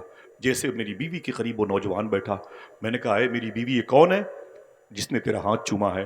یہ کون ہے جس نے تیرے ہاتھ کا احترام کیا؟ یہ کون ہے؟ یہ 20-22 سال کا نوجوان میرے گھر میں میری موجودگی میں تیرے ہاتھ کا بوسہ لیتا ہے۔ بیوی رونے لگی۔ اس نے اپنے شوہر کی پیشانی چوم کر کے مجھ سے کہا تھا 22 سال پہلے جب آپ گئے تھے تو میرے پیٹ میں آپ کی محبت کی نشانی تھی، اور آپ نے کہا تھا اس کی ڈلیوری میں آسانی ہو، پیسے کا انتظام میں نے کر دیا ہے، گھر اگر ٹوٹنے کی پوزیشن پہ آئے تو ان پیسوں کو لگا کے گھر کو بچا لینا، اور سنیں اور اگر کوئی کام نہ ہو تو پائی پائی کا حساب میں آ کے لوں گا، میرے پیسوں کو ضائع مت کرنا۔ بولے چھوڑ، یہ بتا یہ لڑکا کون ہے؟ بیوی نے ایک جملہ کہا تھا، اے میرے شوہر، یہ وہی تیری محبت کی نشانی ہے جسے 22 سال پہلے میں نے 9 مہینے اپنے شکم میں رکھا تھا۔ تو نے مجھ سے کہا تھا پائی پائی کا حساب دوں گا، دیکھ لے پائی پائی کا حساب عاشق رسول محدث مدینہ بن کے تیرے سامنے موجود ہے۔ اے میرے شوہر دیکھ لے، میرے دوپٹے پھٹے ہوئے ہیں، دیکھ لے میری چپلیں آج تک ٹوٹی ہوئی ہیں، میں نے نئے لباس نہیں خریدے، میرے ہونٹ پر یہ غربت و افلاس نے قبضہ کر رکھا ہے، میری بال یہ چاندی جیسے سفید ہوئے ہیں غریبی کی وجہ سے، خشک روٹیاں کھائی ہیں لیکن تیرے پیسوں کا میں نے صحیح استعمال کیا، سارے پیسے میں نے خرچ کیے ہیں اپنے اس بیٹے کو عاشق رسول اور عالم رسول بنانے میں خرچ کیا ہے۔ اے میرے شوہر تجھے پتا نہیں ہے، آج میرا بیٹا جب حضور کی ممبر پہ بیٹھ کے تقریر کرتا ہے تو جکارتا انڈونیشیا سے لوگ آ جاتے ہیں، استنبول ترکی سے لوگ آ جاتے ہیں، ایران کے شیراز سے لوگ آتے ہیں، اور یہ کہہ کے نعرہ لگاتے ہوئے حضور کے شہر سے واپس جاتے ہیں، یار اتنے سالوں کے بعد جب حضور کی باتیں کوئی حضور کا عاشق کرتا ہے تب دل مچلتا ہے، اگر یہی باتیں حضور کرتے ہوں گے صدیق و عمر کے سامنے تو صدیق و عمر کتنا مچلتے رہے ہوں گے۔ دیکھ لے میری، اتنا سنا تو مچل گئے، اپنی بیوی کی پیشانی کو چوما اور بولے اے میرے مولا تیرا شکر ہے، اگر ایسی پاک باز نیت خالص کے ساتھ رہنے والی لڑکیاں ہر گھروں کی زینت بن جائیں تو ان کے بچے آوارہ نہ ہوں، ہر گھر سے عاشق رسول کی آواز آنے لگے۔ آج ہمارے بچے شراب پیتے، معافی چاہتا ہوں میں، ہماری بچیاں آوارہ ہو گئی، ہمیں اس کی فکر نہیں ہے، بالکل فکر نہیں ہے، اللہ کے رسول کے سسٹم سے ہم نے انحراف کر لیا، بہت حالات ناگفتہ ہے۔ میں چاہتا ہوں کہ میں باتیں اپنی ختم کر دوں، پتہ نہیں میری گفتگو آپ کے کسی معیار کے کسی ڈبے میں رکھنے کے لائق ہے کہ نہیں ہے، اس سے کچھ وہ پیسے سمجھ لیں جو کبھی کبھی جمعہ مسجد میں چھوڑ دیے جاتے ہیں کہ اب یہ پیسے متروک ہو گئے، سمجھ رہے ہیں آپ؟ بس یہی سمجھ لیں آپ، آقا کریم صلی اللہ تعالی علیہ وسلم کا دین ہندوستان آیا، آج مسلمان کیا کرتا ہے؟ ہاں آوارگی ہے۔ آپ ہندو مذہب کے لوگوں کو دکھا دکھا کے کھانا کھاتے ہیں، ان کو تو کھلا کھلا کے کھانا کھانا چاہیے۔ اللہ کے رسول صلی اللہ تعالی وسلم کا دین آج ہمارے درمیان سے رخصت ہو رہا ہے، ہم جیل میں ٹھونسے جا رہے ہیں، بلڈوزر ہمارے گھروں پہ چل رہے ہیں، مساجد کی توہین ہو رہی ہے۔ صاحبو آؤ ہندوستان کے اس مبارک اسلوب کی طرف آؤ، آئین کی طرف، آرٹیکل کی طرف آؤ جو اللہ کے رسول صلی اللہ تعالی علیہ وسلم نے ہمیں دیا۔ یہ اعلیٰ حضرت سرکار کے نام کی کانفرنس ہے، ہمیں اگر مسلک اعلیٰ حضرت کے نام کے نعرے لگانے چاہیے اور لگانے چاہیے ہی، ہماری سرشت میں داخل ہے، تو کوئی پوچھے یہ مسلک اعلیٰ حضرت کیا ہے تو کہنا یہ ایک بات یہ بھی بتا دینا کہ یہ بھی مسلک اعلیٰ حضرت ہے۔ کیا نہ بولے نا بھائی، کیا وہ اے بھی مسلک، وہ کیا مسلک اعلیٰ حضرت ہے؟ اسے سن لیں، نعرہ مت لگانا، نہ زور سے بولنا، بس مجھے آپ خاموش ہیں اچھے لگتے ہیں، مجھے بولنا آپ کا کم اچھا لگتا ہے، آپ کا کردار اچھا ہو تو زیادہ اچھا لگتا ہے، آپ اچھے ہو جائیں تو میں بھی اچھا ہو جاؤں، میں معافی چاہتا ہوں، سمجھ رہے ہیں آپ؟ اعلیٰ حضرت سرکار کی بارگاہ میں مغرب کی نماز کے بعد کبھی کبھی، دیکھیں یہ اسلام ہے، کبھی کبھی ایک لڑکا ایک ٹفن لے کر کے کھانا لینے آتا تھا۔ بھائی بڑی بات بولو، معافی چاہتا ہوں، ختم، معافی چاہتا ہوں۔ اعلیٰ حضرت سرکار کی بارگاہ میں ٹفن لے کر کے ایک بچہ اکثر مغرب کی نماز کے بعد، کس کی بارگاہ میں؟ آواز نہیں ہے، کس کی؟ اعلیٰ حضرت کی بارگاہ میں، اعلیٰ حضرت کی بارگاہ میں وہ ٹفن لے کے کھانا کھانے کے لیے لینے آتا تو فرماتے اعلیٰ حضرت سرکار اپنے باورچی خانے کے انچارج سے، بھائی اسے کھانا پیک کر دو، وہ بچہ ٹفن میں کھانا لے کے چلا جاتا۔ 12 ایسے مہینوں گزرتے رہے، کئی مہینے سال گزر گئے، ایک مرتبہ ایک صاحب کہتے ہیں میں بیٹھا ہوا تھا اعلیٰ کی بارگاہ میں، وہ بچہ ٹفن لے کے آ گیا، یہ بھی مسلک اعلیٰ حضرت ہے، ہاں اسے ہم نے بلا دیا، اسے ہم نے قصے پاری نہ سمجھ کے اس ورق کو ہی پھاڑ کے پھینک دیا، یہ تو 2024 کا کیلنڈر ہے، اب ہمارے کام کا نہیں ہے۔ اعلیٰ حضرت سرکار کے پاس ایک صاحب بیٹھے ہوئے تھے اور معلوم ہے کیا کیا؟ معلوم ہے جیسے وہ بچہ ٹفن میں کھانا لے کے نکلا، صاحب بھائی مبارک بھائی، جیسے وہ ٹفن میں کھانا لے کے نکلا نا تو وہ صاحب باہر نکل کے آ گئے، بولے اے بیٹے رک رک رک رک رک رک، وہ بچہ رک گیا، بولے کیا بات ہے؟ بولے رک رک رک، بچہ ٹھہر گیا، وہ ٹفن لیے ہوئے تھا، چھوٹا سا 5-6 سال کا، جب ٹھہر گیا نا بولے کیا بات ہے؟ تو بولے کہ تو کون ہے اور کہاں سے آتا ہے؟ تو کون ہے, کہاں سے آتا ہے. جیسے یہ کہا پیچھے سے آ گئے اعلیٰ حضرت, پیچھے سے آ گئے اعلیٰ حضرت. فرمایا ڈانٹ کے چپ, اس بچے سے کیا پوچھتے ہو؟ بولے حضور کچھ نہیں, بس یہ پوچھ رہا تھا کئی مہینوں سے سالوں سے یہ کھانا لینے آتا ہے, یہ ہے کون اور کہاں سے آتا ہے؟ اگر سمجھ لے تو سبحان اللہ کہیے گا. اعلیٰ حضرت سرکار کی آنکھوں میں آنسو آ گئے. آپ نے فرمایا اتنے سالوں سے ہمارے یہاں کھانا لینے کے لیے آتا ہے, آج تک میں نے اس سے نہیں پوچھا تو کون ہے اور کہاں سے آتا ہے. آج تک میں نے اس سے نہیں پوچھا تو کون ہے اور کہاں سے آتا ہے. انہی کے بیٹے کو تو حضور مفتی اعظم ہند کہتے ہیں, جن کے ابو کے نام کی یہ عظیم الشان کانفرنس کے علم نصب ہیں, لہرا رہے ہیں اور ہماری آنکھوں کو, ہماری بصیرتوں کو قلب جلا بخشتے ہیں, ہمارے دلوں کو. سمجھ رہے ہیں؟ اگر ہم کہیں لگاؤ نعرہ تو بچے کی آواز بلند ہوتی ہے. یہ مفتی اعظم کون اعلیٰ حضرت کے بیٹے, کبھی کردار پڑھا ان کا آپ نے؟ 50,000 روپے جلسوں میں کرائے کے نام پہ منگوا لیں گے, نہیں جلسہ ہوگا تو واپس نہیں کریں گے, نہیں جلسہ ہوگا تو واپس نہیں کریں گے. آپ نے بھی اور ہم نے بھی اپنے بھائیوں کی بہنوں کی زمینوں پر غصب کر لیا. یہی اسلام ہے؟ مجھے بتائیں. اگر آپ اعلیٰ حضرت کے مسلک سے محبت کرتے ہیں تو یہ جملہ بھی یاد کر لیں, بریلی شریف کی زمین پہ یہی اعلیٰ حضرت ہیں, ان کے بیٹے مفتی اعظمین رکشے پہ جا رہے تھے. ایک صاحب نے کہا حضور رکے تو رک گئے. حضور مفتی اعظم یہ میرے مفتی اعظم ہے. کہا کیا بات ہے؟ کہا حضور یہ 2 روپے آپ کے مدرسہ مظہر اسلام کے لیے چندہ ہے. فرمایا اللہ کافی ہے. نہیں. بولے حضور قبول فرما لیں. کتنے تھے؟ کم سے کم 2 آدمی بولے 2 روپے تھے. 2 روپے. کہا حضور 2 روپے ہے, اسے قبول کر لیں. حضور مفتی اعظم نے اس پیسے کو, 2 روپے کو نوٹ تھی, اسے صدری کے جیب میں رکھ لیا, اور جیسے اپنے مدرسے مظہر اسلام مسجد بی بی پہنچے نا, تو آپ نے بلایا مدرسے کے جو مینیجر تھے, کہا ادھر آئیے, یہ ایک صاحب نے 2 روپے مدرسے کے لیے دیے, یہ 60 سال پہلے کی بات ہے. کہا 2 روپے مدرسے کے لیے ایک صاحب نے چندہ دیا ہے. تو جیسے حضور مفتی اعظم نے اپنی جیب میں ہاتھ ڈالا, 2 روپے کی اس نوٹ کی جگہ پہ 2 نوٹ نکل آئی. 2 روپے کی 2 نوٹ نکل آئی. تو سرکار مفتی اعظم نے فرمایا ارے, پھر دوسری جیب میں ہاتھ ڈالا تو اس میں سے 2-3 نوٹ نکل آئی. جب اپنے کرتے شریف کی جیب میں ہاتھ ڈالا تو اس میں بھی 1 2 3 4 نوٹ 2 روپے کی نکلتی چلی جائی. تو آپ نے ٹیبل پہ پیسے رکھے اور فرمایا کہ مدرسہ مظہر اسلام کے مینیجر سے کہ اس کے 2 روپے کا کیا ہو گئے, اس کے 2 روپے کیا ہو گئے جو اس نے میرے مدرسے کے لیے دیا تھا. اس کے پیسے تو اس میں گڑ ہو گئے, زم ہو گئے, مدغم ہو گئے, مل گئے, اس کے پیسے کیا ہوئے؟ تو خادم نے کہا حضور کچھ بھی ہو, 2 روپے دیا تھا تو کوئی بھی 2 روپے دے دے. حضور مفتی اعظم نے ایک جملہ ارشاد فرمایا تھا, فرمایا ایسے کیسے کوئی پیسہ دے دے؟ اس نے جو 2 روپے کی نوٹ دے کے کہا تھا اسے مدرسے میں دینا, تو مصطفیٰ رضا کی ذمہ داری ہے کہ اس روپے کو مدرسے میں دے. سمجھ رہے ہیں آپ؟ بولے پھر اس کا علاج کیا ہوگا؟ بولے اس کا علاج ہی کہ میرے پاس جتنے بھی 2 روپے کے نوٹ ہیں میں سب مدرسے میں دے دوں. اللہ اکبر, اللہ اکبر. سمجھ رہے ہیں آپ؟ ان کی بارگاہ میں پلنے والے آج حکومتیں ہمارے خلاف ہیں. ہر حکومت آپ کو کھا جانے کے موڈ میں. اتر پردیش, بہار, جھارکھنڈ کی حکومتیں تو آپ کو انسان نہیں مانتی ہیں. وجہ کیا ہے؟ آپ نے وہ اسلام جو بزرگوں کے پاس تھا اسے ٹھکرا دیا. یہی مفتی اعظم ہند ہے, ان کے لاڈلے خلیفہ تھے مفتی محمد اعظم صاحب, رئیس العلماء, نوری مسجد بریلی شریف. بریلی شریف جنکشن پہ ان کی مسجد ہے. اسٹیشن پہ آئے حضرت, سرکار مفتی اعظم کے لاڈلے پروردہ تھے. اسٹیشن پہ آئے تو جیسے ٹرین پر بیٹھنا چاہتے تھے وہ ٹرین چھوٹنے لگی, ٹکٹ نہیں لیا تھا. وہ جلدی سے ٹرین پہ چڑھ گئے, شاید انہیں لکھنؤ کے قریب میں کہیں جانا تھا. اب بغیر ٹکٹ وہ اپنی منزل پہ آ گئے, بغیر ٹکٹ اپنی منزل پہ آ گئے.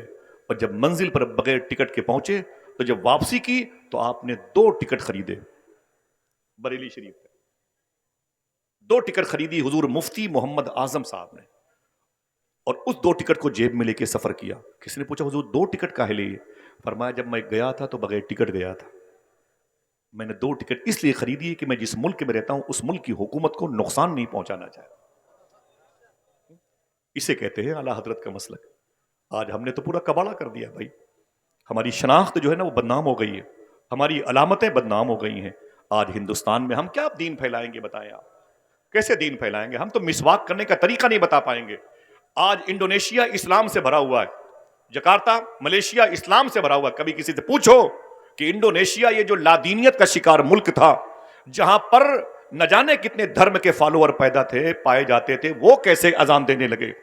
تو پتا چلے گا کہ آج سے اور سینکڑوں سال پہلے انڈونیشیا کی بارڈر پہ زمین پر ایک مسلمان قید ہو کر کے انڈونیشیا کی فورس کے انڈر میں گیا اور 4 سال تک اس مسلمان کو انڈونیشیا کی جیل میں رکھا گیا تھا. 4 سال تک یہ دیش دروہی ہے, یہ جاسوس ہے وغیرہ وغیرہ, یہ خفیہ ایجنسی کا آدمی ہے. 4 سال تک وہ مسلمان انڈونیشیا کی جیل میں تھا. دیکھنا کتنے لوگ سبحان اللہ کہتے ہیں. جب وہ 4 سال کے بعد وہ مسلمان باعزت بری ہوا, تب تک جیل میں 4000 قیدیوں کو کلمہ پڑھا چکا تھا. جب وہ مسلمان انڈونیشیا کی گلی کوچے سے گزرے ہیں تو ہر طرف سے اذان کی آوازیں آنے لگی. ایک پورے شہر میں انقلاب برپا کر دے اور پورا شہر ایک آدمی کو مسلمان نہ کر سکے. کتنا فرق ہو گیا ہے. مجھے بتاؤ اسلام کیسے آگے بڑھے گا؟ خدمت, انسانیت. واصف علی واصف نے ایک بات کہی, اگر مذہب اسلام سے خدمت اور انسانیت نکال دی جائے تو بچتی ہے صرف عبادت. اگر صرف اللہ عبادت کے لیے پیدا کرتا تو فرشتے کافی تھے. اس کا مطلب ہے عبادت کے ساتھ تمہیں اللہ نے خدمت اور انسانیت کے لیے بھی پیدا کیا. اللہ کے رسول کی بارگاہ میں پرندے آ کے اپنے عریضہ پیش کریں اور ہمارے بچے پرندوں کو غلیل کا نشانہ بنائیں. سنیں یہ جانوروں اور پرندوں کے بارے میں اسلام کیا کہتا ہے. فرماتے ہیں میرا امام نہ کہ جانور بھی کرے ان کی تعظیم, پیڑ سجدے میں گرا کرتے ہیں. آپ کچھ نہ کریں, 2 کام کریں. اگر سچ بولنا شروع کر دیں اور حلال کھانا شروع کر دیں تو انشاءاللہ تمہارے پیسوں سے قوم کی انسانیت کی خدمت ہوتی رہے گی. پھر سے یہ مزاج جو مبارک اسلام کے چہرے کا ہے وہ لوٹ آئے گا انشاءاللہ. ہاں, آپ جس اسلام کو اپنے گھروں میں لے کے آئے ہو, کبھی سوچا یہ ہندوستان میں اسلام کیسے آیا؟ بہت لمبی گفتگو ہے میری, لیکن میں باتیں 1 منٹ میں بھی اشارہ ہوگا ختم کر دوں گا, بس 1 سیکنڈ میں ختم کر دوں گا. میری بات آپ ایک بات مان لیں, اس ہندوستان میں اسلام کیسے آیا؟ وعدہ کرو اس پر عمل کرو گے انشاءاللہ.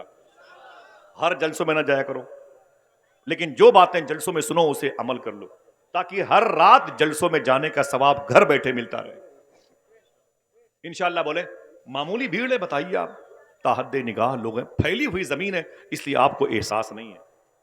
سمجھے, سمٹی ہوئی زمین ہوتی تو آپ کو پتا چلتا کہ کتنی بھیڑ ہے. الحمدللہ رب العالمین اتنے لوگ ہیں. اگر تھوڑا سا حضور کا دین سیکھ لیا, یہی ہندوستان ہے جہاں آج سے 1350-1400 سال پہلے اسلام آیا تھا. کیسے آیا تھا بتاؤں کہ باتیں ختم کر دوں؟ سب سے بہتر دین, ہاتھ اٹھا کے بولو, سب سے بہتر دین اسلام. کون سا اسلام؟ کیسا اسلام؟ مجھے بتائیں آپ.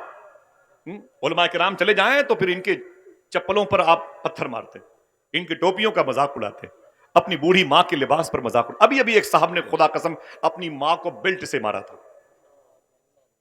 بتائیں آپ مجھے, ہم جلسوں میں کس کی بات کریں؟ آپ مجھے بتائیں. الہ آباد میں منصور پارک پر ایک قبر کے اوپر ایک صاحب بیٹھے ہوئے تھے اور وہ تاش کھیل رہے تھے. قبر کے اوپر تاش کھیل رہے تھے. کسی نے کہا تو قبر کے اوپر بیٹھا ہوا ہے؟ بولے تو کیا ہوا, تیرے باپ کی قبر ہے؟ تو رو کے بولے خدا کی قسم یہ میرے باپ کی نہیں, تیرے باپ کی قبر ہے. رب کعبہ کی قسم وہ اس کے اپنے باپ کی قبر تھی جس پر سگا بیٹا بیٹھ کے تاش کھیل رہا تھا. دل کے پھپولے جر اٹھے سینے کے داغ سے, اس گھر کو آگ لگ گئی گھر کے چراغ سے. دلی ہو ممبئی ہو, یار اپنی شناخت باقی رکھو. اتنی بڑی بھیڑ ہے لیکن رسوا ہو گئی, ذلیل ہو گئی. تمہارے دروازے پر کوئی زخمی گر گیا تو تم مذہب پوچھنے لگے. ٹھیک ہے, ہندوستان کے ہندو مذہب کے لوگوں نے ایک نعرے لگائے ہیں, لیکن سب نے نہیں لگائے. ایک بات یاد کر لو, یہ نعرے سب ہندو مذہب کے لوگوں کے نہیں ہیں. کچھ شرپسند قسم کے لوگ ہیں ہندوستان کے مسلمانوں کی دکانوں سے سامان نہ خریدو, یہ ان کے نعرے ہوں گے. لیکن وعدہ کرو آج آپ اس عظیم الشان کانفرنس میں ہم کسی بھی ہندو اور مسلمان غریب دکانوں سے ہمیشہ سامان خریدتے رہیں گے انشاءاللہ. دل سے بولو انشاءاللہ. تمہارے دروازے پر کوئی زخمی ہو تو اس کا علاج کرو, تم مسلمان ہو.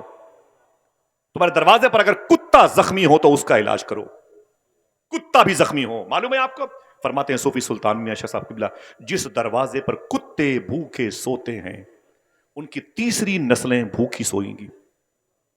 فرماتے جس کے دروازے پر فقیروں کی صدائیں اندر نہ جانے پائیں ان کی گھر کی جو بچیاں ہیں نا, بچے ہمیشہ بیمار رہتے ہیں. آپ کو نہیں پتا ان جانوروں کے بارے میں؟ ہمارے بچے لاٹھیاں لے کے ان کے ہاتھ پاؤں توڑتے رہتے ہیں. آج سے 900 سال پہلے بغداد شریف سے 550 کلومیٹر کے فاصلے پر ام عبیدہ ناصریہ کی زمین ہے جہاں پر ایک بزرگ لیٹے ہوئے ہیں جن کو شیخ کبیر احمد رفاعی کہتے ہیں. شیخ کبیر احمد رفاعی کہتے ہیں. پھر سنیں آپ, شیخ کبیر احمد رفاعی کہتے ہیں. نام کوئی لے سکتا ہے؟ آدھا ہی بول دو, شیخ کبیر احمد. بولو بھائی. شیخ کبیر احمد معلوم ہے کتنے بڑے بزرگ ہیں؟ 900 سال پہلے مدینہ شریف گئے تھے حضور کی بارگاہ میں، اور جا کے روضے مصطفیٰ کے قریب بولے سرکار، سلام کیا، کہا سرکار بہت دور سے آیا ہوں، بصرہ، ام عبیدہ، ناصریہ، بغداد، عراق سے آیا ہوں، وہاں جب میں سلام کرتا تھا تو فرشتے سلام کا جواب لے کے آتے تھے، آج میں خود آپ کی بارگاہ میں آ گیا ہوں، سلام کر رہا ہوں، تو آج تو میں اپنے کانوں سے جواب سننا چاہتا ہوں۔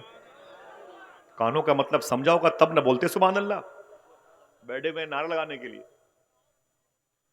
بولے آج میں اپنے کانوں سے آپ کا جواب سننا چاہتا ہوں، خدا کی قسم حضور کی قبر انور شریف سے ان کے سلام کا جواب آیا تھا۔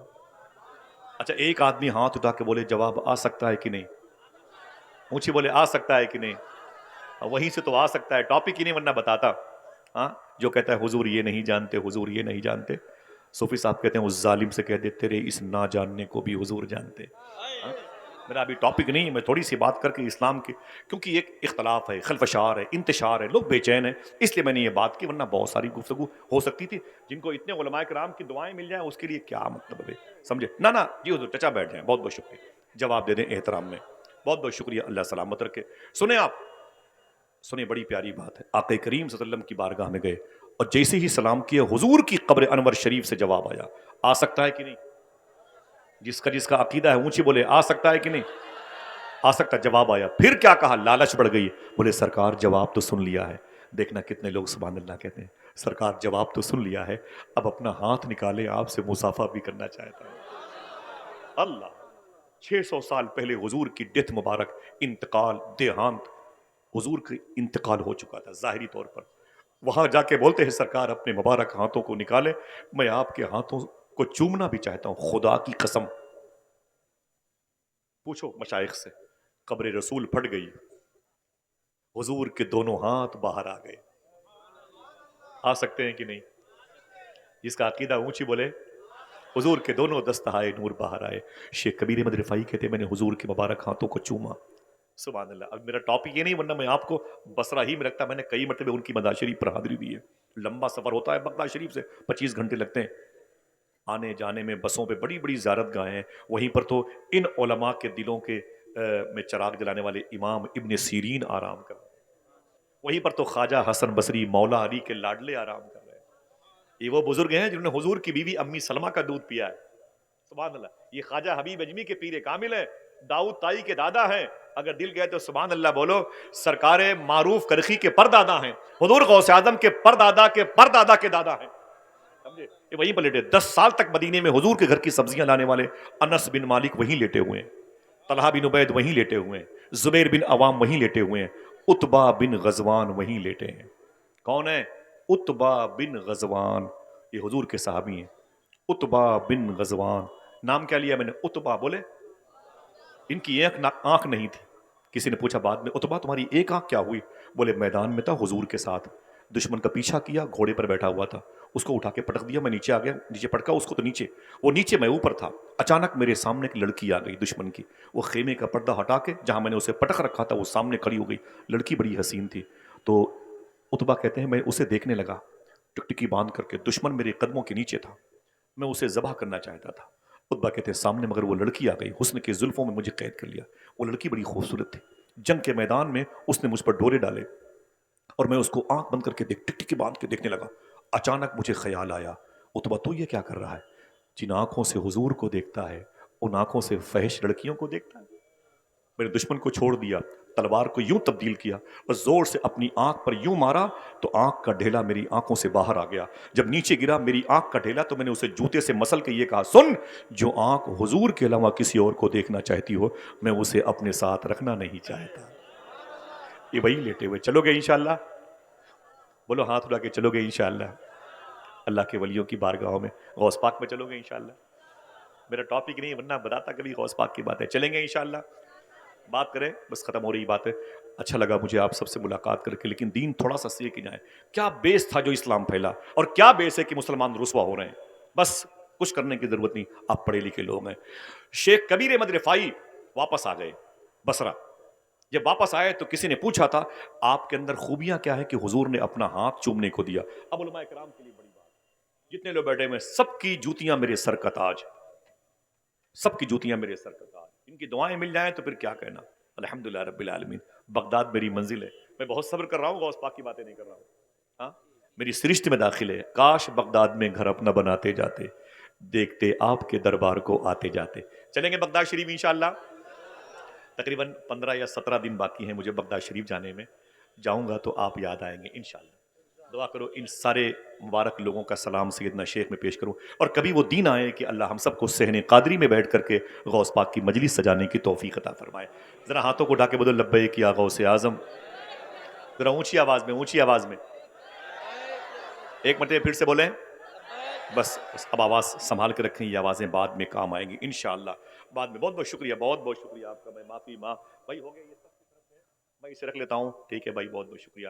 آپ میری بات کو سن لیں, یہ سب سے بڑا نذرانہ ہے. میں کہنا کیا چاہتا تھا, شیخ کبیر احمد رفاعی سے کسی نے پوچھا کتنی نمازیں پڑھتے ہو, راتوں کو تنہائیوں میں درود پڑھتے ہو, کتنی بیداری شب بیداری کرتے ہو, کتنی غربہ نوازی آپ کے اندر پائی جاتی ہے, کیا بات ہے کہ آپ کو حضور نے اپنا ہاتھ چومنے کے لیے دیا. صاحب بھائی بہت بڑی بات ہے.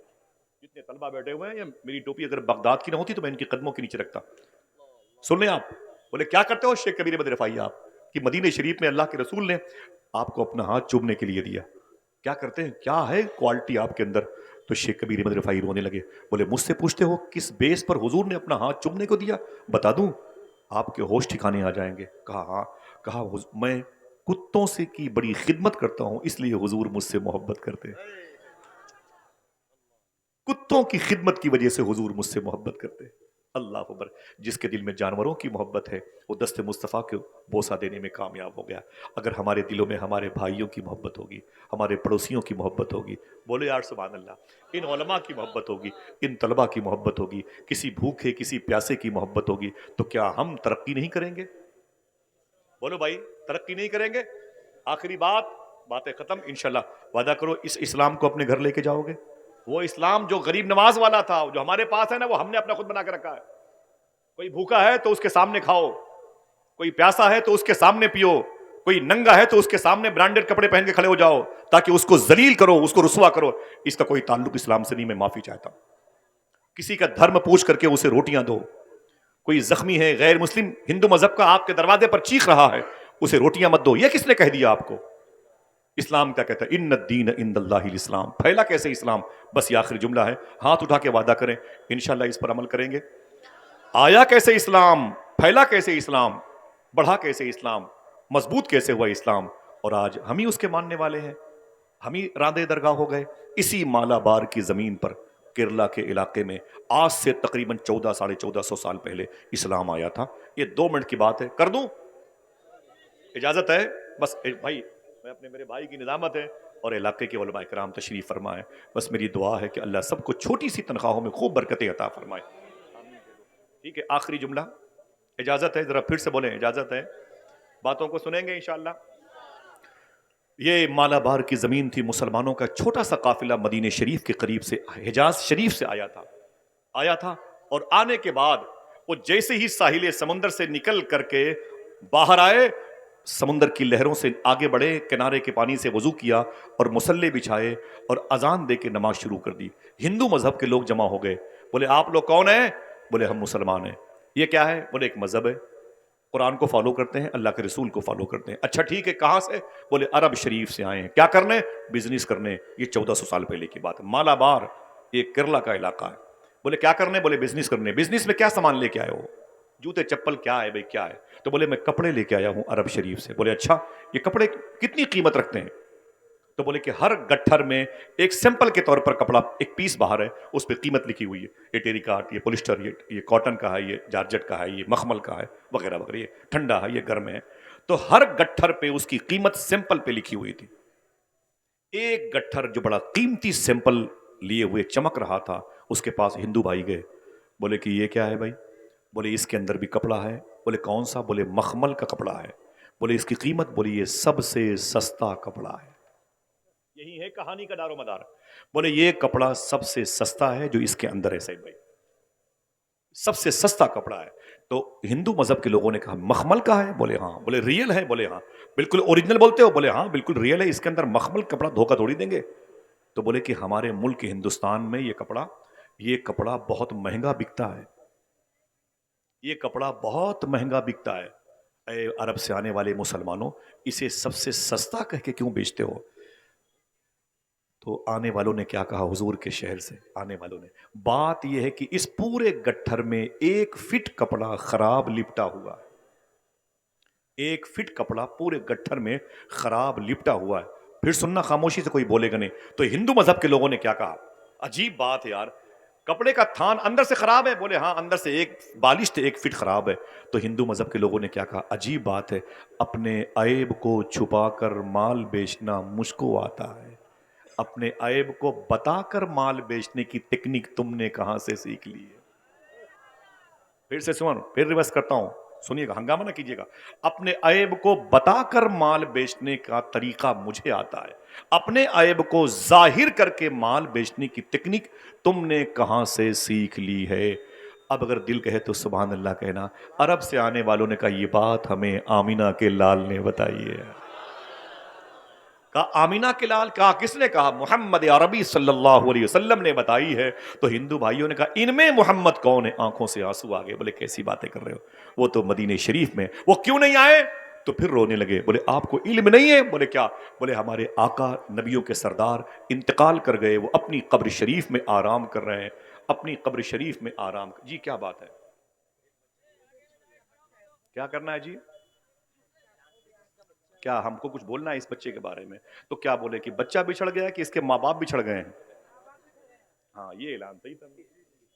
ہاں بیٹا بیٹھ جاؤ، دیکھیں بھائی اسکرین کے ذریعے سے کوئی دیکھے میری ماں بہن ہے تو کمیٹی والوں کی ذمہ داری، یہیں بٹھا دو، یہیں بٹھا دو، یہیں بٹھا دو، یہیں پہ بٹھا دو، یہیں بٹھا دو، ذمہ دار لوگ ذرا محبت سے کہہ دیں سبحان اللہ۔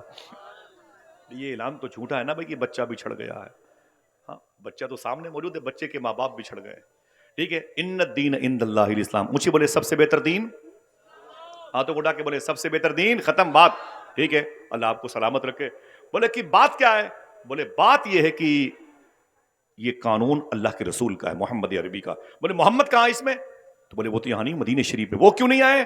رونے لگے، بولے وہ نہیں آئے، ان کا انتقال ہو گیا ہے۔ بولے عجیب بات ہے یار، تم کون سے دھرم کے فالوور ہو؟ مسلمانوں سے بولے ہندو بھائی تم کون سے دھرم کے فالوور ہو؟ بولے کیا ہوا؟ بولے جو انسان مر گیا اس کی باتوں کو آج بھی مانتے ہو؟ کیا کہا تھا حضور کے شہر سے آنے والوں نے؟ خدا کی قسم اسے لکھ لو۔ بولے سنو، ہم نے جس نبی کو نبی مانا ہے وہ انتقال کے بعد بھی اپنی قبر شریف سے ہمیں ویسے ہی دیکھتا ہے جیسے لوگ اپنی ہتھیلی دیکھا کرتے ہیں۔ تم بولتے ہو مر گئے، انہیں مرا ہوا کہنے والے مر گئے۔ آج بھی ہم حضور کی نگاہ میں ہیں، آج بھی ہم جہاں جاتے ہیں حضور کے اصول اور آئین اور آرٹیکل پر عمل کرتے ہیں، حضور کی نگاہوں کے سامنے بزنس کرتے ہیں۔ اتنا سننا تھا، اگر آپ بہرے نہیں ہیں نا تب سبحان اللہ ضرور کہیں گے۔ تب ہندو مذہب نے اسی مالابار کے ساحلی علاقے پر سمندر کی لہروں کو گواہ بنا کے بولے سنو، اب کپڑے کا تھان بعد میں لوں گا، اسلام پہلے قبول کرنا چاہتا ہوں۔ میرے بھی دروازے پر لکھ اٹھے ان الدین عند اللہ الاسلام۔ جو اسلام غیر ملک میں بھی جا کے محبتوں کی فضا قائم رکھے، وہ اپنوں کے ساتھ کتنا اچھا سلوک پیش کرنے کا سسٹم دیتا ہوگا۔ ہاں پھر آہستہ آہستہ اسلام پھیلا تو پورے ملک میں پھیلتا چلا گیا۔ آئیے دوستو، مسلمانوں کے سامنے آج ایک بڑی ٹریجڈی ہے، اختلافات بہت جاتا ہے، بڑی پریشانیاں ہیں، تم سے کوئی بات کرنے والے ہیں، تمہارے کام آسانی سے نہیں ہوتے، اور تمہارے گھروں کو مسمار کیا جاتا ہے، تمہاری مذہبی نشانیاں مٹائی جاتی ہے۔ وجہ یہ کہ ہے کہ آپ کے پاس جو آپ کی حلال رقم ہے، صوفیہ کہتے ہیں آپ اسے خدمت اور انسانیت کی خدمت میں لگا دو، کیونکہ آپ کے پیسوں میں برکت ہے، آپ کے پیسوں میں تجلیاں ہیں، آپ کے پیسوں میں انوار ہیں، آپ کے پیسوں میں نرمی ہے۔ جب آپ اپنی ایک حلال کے پیسے کی چائے کسی غیر کو پلاؤ گے نا تو اللہ اس کے دل کو نرم کر دیتا ہے، بڑی بات ہے۔ پھر اس کے بھی دروازے پر آہستہ آہستہ ان الدین عند اللہ الاسلام کا اسٹیکر لگ جاتا ہے۔ درمیان سے کوئی ہے جو ایک نعرہ بلند کرے کھڑے ہو کر کے؟ میں جاتے جاتے اس کو اپنے ساتھ لے کے جاؤں، ذرا پورا مجمع دونوں ہاتھوں کو اٹھا کے جواب دے الحمدللہ۔ جیتے رہیے، جیتے رہیے، ماشاءاللہ، اللہ سلامت رکھے، اللہ سلامت۔ سنسان ہے فضا، بڑی اندھیری رات ہے، رہبر خاموش ہیں تو لٹیروں کی گات ہے۔ اے رہزنوں یہ جان لو، یہ جسم لوٹ لو، یہ دل نہ دوں گا، اس میں مدینے کی بات ہے۔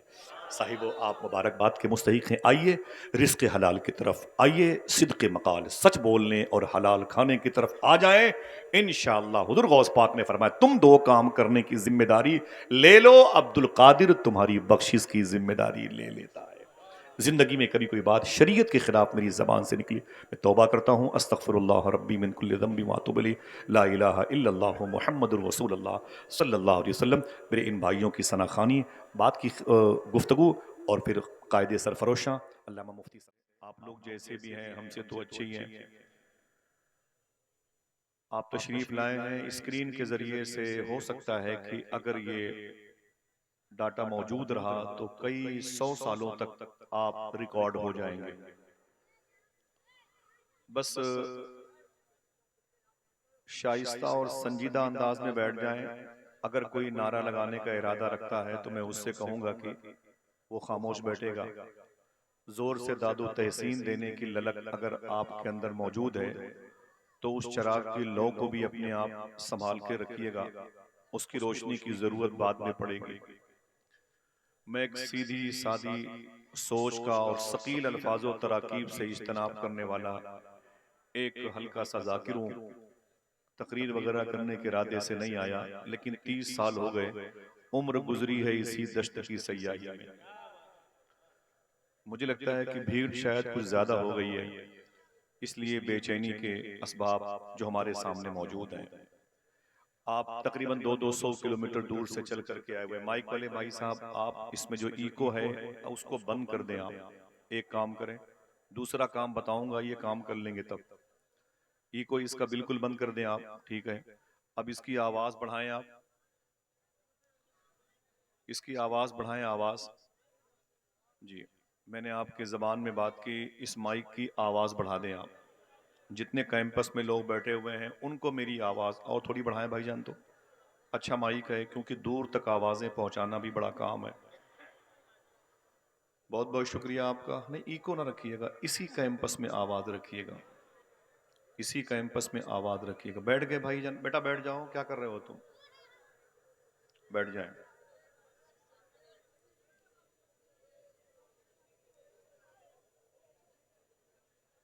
بیٹھیں، یہ سب تو چلتا رہتا ہے، ہم لوگ تو اپنے دشمنوں کے بارے میں یہ دعا کرتے ہیں کہ میرے خدا انہیں فردوس میں جگہ دینا جو مر گئے میرا جینا حرام کرتے ہوئے۔ ہاں تو آپ لوگوں سے تو ایسی کوئی خاص دقت مجھے ہے نہیں، میرا مزاج ہے۔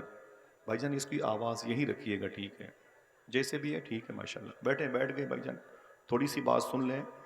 میں آپ کے سامنے موجود ہوں، قائد سرفروشاں حضرت علامہ شاہ مفتی سلمان اظہری شاہ صاحب قبلہ آ چکے ہیں۔ اگر یہ اعلان آپ تک پہنچ رہا ہے تو کم سے کم ایک آدمی ہی صحیح سبحان اللہ کہہ دے۔ اللہ نے بڑی وسعتیں، بڑا ہی مبارک ان کو لب و لہجہ عطا کیا ہے۔ اس کا ایکو بند رکھنا بیٹا، ایکو اس کا بند کرنا، ٹھیک ہے بھئی؟ آپ لوگ اپنی آواز کم کر دیں۔ ایک شعر نعت کا پڑھتا ہوں۔ جب نبی کے عشق کی شمعیں فروزاں ہو گئیں، آندیاں فانوس بن کے خود نگہباں ہو گئیں۔ جب نبی کے عشق کی شمعیں فروزاں ہو گئیں، آندیاں فانوس بن کے خود نگہباں ہو گئیں۔ وہ گدا دینے لگا ہے بادشاہوں کو زکوٰۃ، مہرباں جس پر میرے آقا کی گلیاں ہو گئیں۔ وہ گدا دینے لگا ہے بادشاہوں کو زکوٰۃ، مہرباں جس پر میرے آقا کی گلیاں ہو گئیں۔ اے بہار طیبہ کیا اس کے مقدر کا جواب، جس کے شانوں پر تیری زلفیں پریشاں ہو گئیں، جس کے شانوں پر تیری زلفیں پریشاں ہو گئیں۔ حضور سرکار بیدم شاہ وارسی علیہ رحمہ کی نعت کے مصروں کو تضمین کی صورت میں آپ کی سماعتوں کے میز پہ رکھا بھائی سیف رضا صاحب نے۔ اس کے بعد مبارک حسین کو تو وہ بھی مبارکباد پیش کرتے ہیں جنہیں لفظ مبارک بولنے کا شعور نہیں آیا ہے۔ اللہ ان کی آوازوں کو وسعت عطا فرمائے، اور بہت ہی میٹھا لہجہ بھائی عبد الوکیل مبارک پور سما چھپرا موجود ہیں، یعنی 3 آوازیں ہیں جن کا تعلق 3 صوبے سے ہے، 3 خطیب ہیں جن کا تعلق 3 الگ الگ صوبے سے ہے۔ ماشاءاللہ، بہت بہت شکریہ آپ سب کا۔ بیٹھے رہیں، تھوڑی سی بات کرتا ہوں، بیٹھ جائیں ورنہ کچھ دنوں کے بعد تو بیٹھنے کی توفیق بھی نہیں ملے گی۔ آپ آج بول لیں، دل کہے تو سبحان اللہ ہی کہہ دیں، بعد میں اس کے لیے بھی حکومت سے پرمیشن لینا پڑے گا۔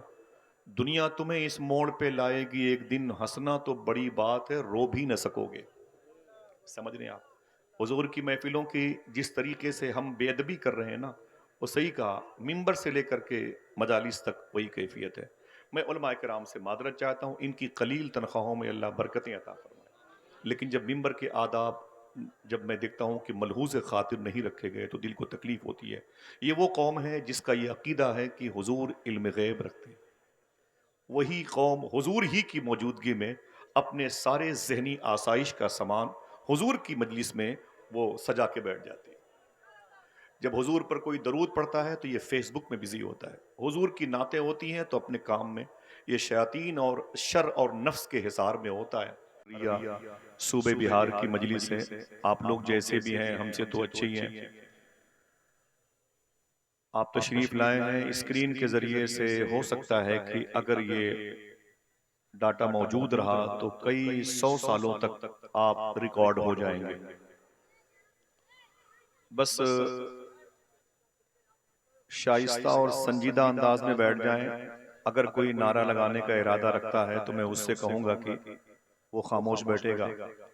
زور سے داد و تحسین دینے کی للک اگر آپ کے اندر موجود ہے تو اس چراغ کی لو کو بھی اپنے آپ سنبھال کے رکھیے گا، اس کی روشنی کی ضرورت بعد میں پڑے گی۔ میں ایک سیدھی سادی سوچ کا اور ثقیل الفاظ و تراکیب سے اجتناب کرنے والا ایک ہلکا سا ذاکر ہوں، تقریر وغیرہ کرنے کے ارادے سے نہیں آیا، لیکن 30 سال ہو گئے عمر گزری ہے اسی دشت کی سیاہی میں۔ مجھے لگتا ہے کہ بھیڑ شاید کچھ زیادہ ہو گئی ہے، اس لیے بے چینی کے اسباب جو ہمارے سامنے موجود ہیں۔ آپ تقریباً 200 کلومیٹر دور سے چل کر کے آئے ہوئے، مائک والے بھائی صاحب آپ اس میں جو ایکو ہے اس کو بند کر دیں، آپ ایک کام کریں، دوسرا کام بتاؤں گا یہ کام کر لیں گے تب۔ ایکو اس کا بالکل بند کر دیں آپ، ٹھیک ہے؟ اب اس کی آواز بڑھائیں، آپ اس کی آواز بڑھائیں، آواز جی، میں نے آپ کے زبان میں بات کی، اس مائک کی آواز بڑھا دیں آپ۔ جتنے کیمپس میں لوگ بیٹھے ہوئے ہیں ان کو میری آواز اور تھوڑی بڑھائیں بھائی جان، تو اچھا مائک ہے کیونکہ دور تک آوازیں پہنچانا بھی بڑا کام ہے۔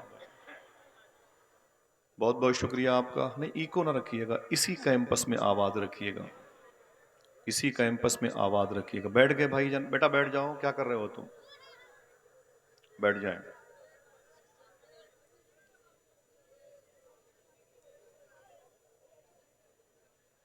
بیٹھیں، یہ سب تو چلتا رہتا ہے، ہم لوگ تو اپنے دشمنوں کے بارے میں یہ دعا کرتے ہیں کہ میرے خدا انہیں فردوس میں جگہ دینا جو مر گئے میرا جینا حرام کرتے ہوئے۔ ہاں تو آپ لوگوں سے تو ایسی کوئی خاص دقت مجھے ہے ہی نہیں، میرا مزاج ہے۔ بھائی جان اس کی آواز یہی رکھیے گا، ٹھیک ہے؟ جیسے بھی ہے ٹھیک ہے، ماشاءاللہ۔ بیٹھیں، بیٹھ گئے بھائی جان، تھوڑی سی بات سن لیں۔ میں آپ کے سامنے موجود ہوں، قائد سرفروشاں حضرت علامہ شاہ مفتی سلمان اظہری شاہ صاحب قبلہ آ چکے ہیں۔ اگر یہ اعلان آپ تک پہنچ رہا ہے تو کم سے کم ایک آدمی ہی صحیح سبحان اللہ کہہ دے۔ اللہ نے بڑی وسعتیں، بڑا ہی مبارک ان کو لب و لہجہ عطا کیا ہے۔ اس کا ایکو بند رکھنا بیٹا، ایکو اس کا بند کرنا، ٹھیک ہے بھئی؟ آپ لوگ اپنی آواز کم کر دیں۔ ایک شعر نعت کا پڑھتا ہوں۔ جب نبی کے عشق کی شمعیں فروزاں ہو گئیں، آندیاں فانوس بن کے خود نگہباں ہو گئیں۔ جب نبی کے عشق کی شمعیں فروزاں ہو گئیں، آندیاں فانوس بن کے خود نگہباں ہو گئیں۔ وہ گدا دینے لگا ہے بادشاہوں کو زکوٰۃ، مہرباں جس پر میرے آقا کی گلیاں ہو گئیں۔ وہ گدا دینے لگا ہے بادشاہوں کو زکوٰۃ، مہرباں جس پر میرے آقا کی گلیاں ہو گئیں۔ اے بہار طیبہ کیا اس کے مقدر کا جواب، جس کے شانوں پر تیری زلفیں پریشاں ہو گئیں، جس کے شانوں پر تیری زلفیں پریشاں ہو گئیں۔ حضور سرکار بیدم شاہ وارسی علیہ رحمہ کی نعت کے مصروں کو تضمین کی صورت میں آپ کی سماعتوں کے میز پہ رکھا بھائی سیف رضا صاحب نے۔ اس کے بعد مبارک حسین کو تو وہ بھی مبارکباد پیش کرتے ہیں جنہیں لفظ مبارک بولنے کا شعور نہیں آیا ہے۔ اللہ ان کی آوازوں کو وسعت عطا فرمائے۔ اور بہت ہی میٹھا لہجہ بھائی عبد الوکیل مبارک پور سما چھپرا موجود ہیں، یعنی 3 آوازیں ہیں جن کا تعلق 3 صوبے سے ہے، 3 خطیب ہیں جن کا تعلق 3 الگ الگ صوبے سے ہے۔ ماشاءاللہ بہت بہت شکریہ آپ سب کا۔ بیٹھے رہیں، تھوڑی سی بات کرتا ہوں، بیٹھ جائیں ورنہ کچھ دنوں کے بعد تو بیٹھنے کی توفیق بھی نہیں ملے گی۔ آپ آج بول لیں دل کہے تو سبحان اللہ ہی کہہ دیں، بعد میں اس کے لیے بھی حکومت سے پرمیشن لینا پڑے گا،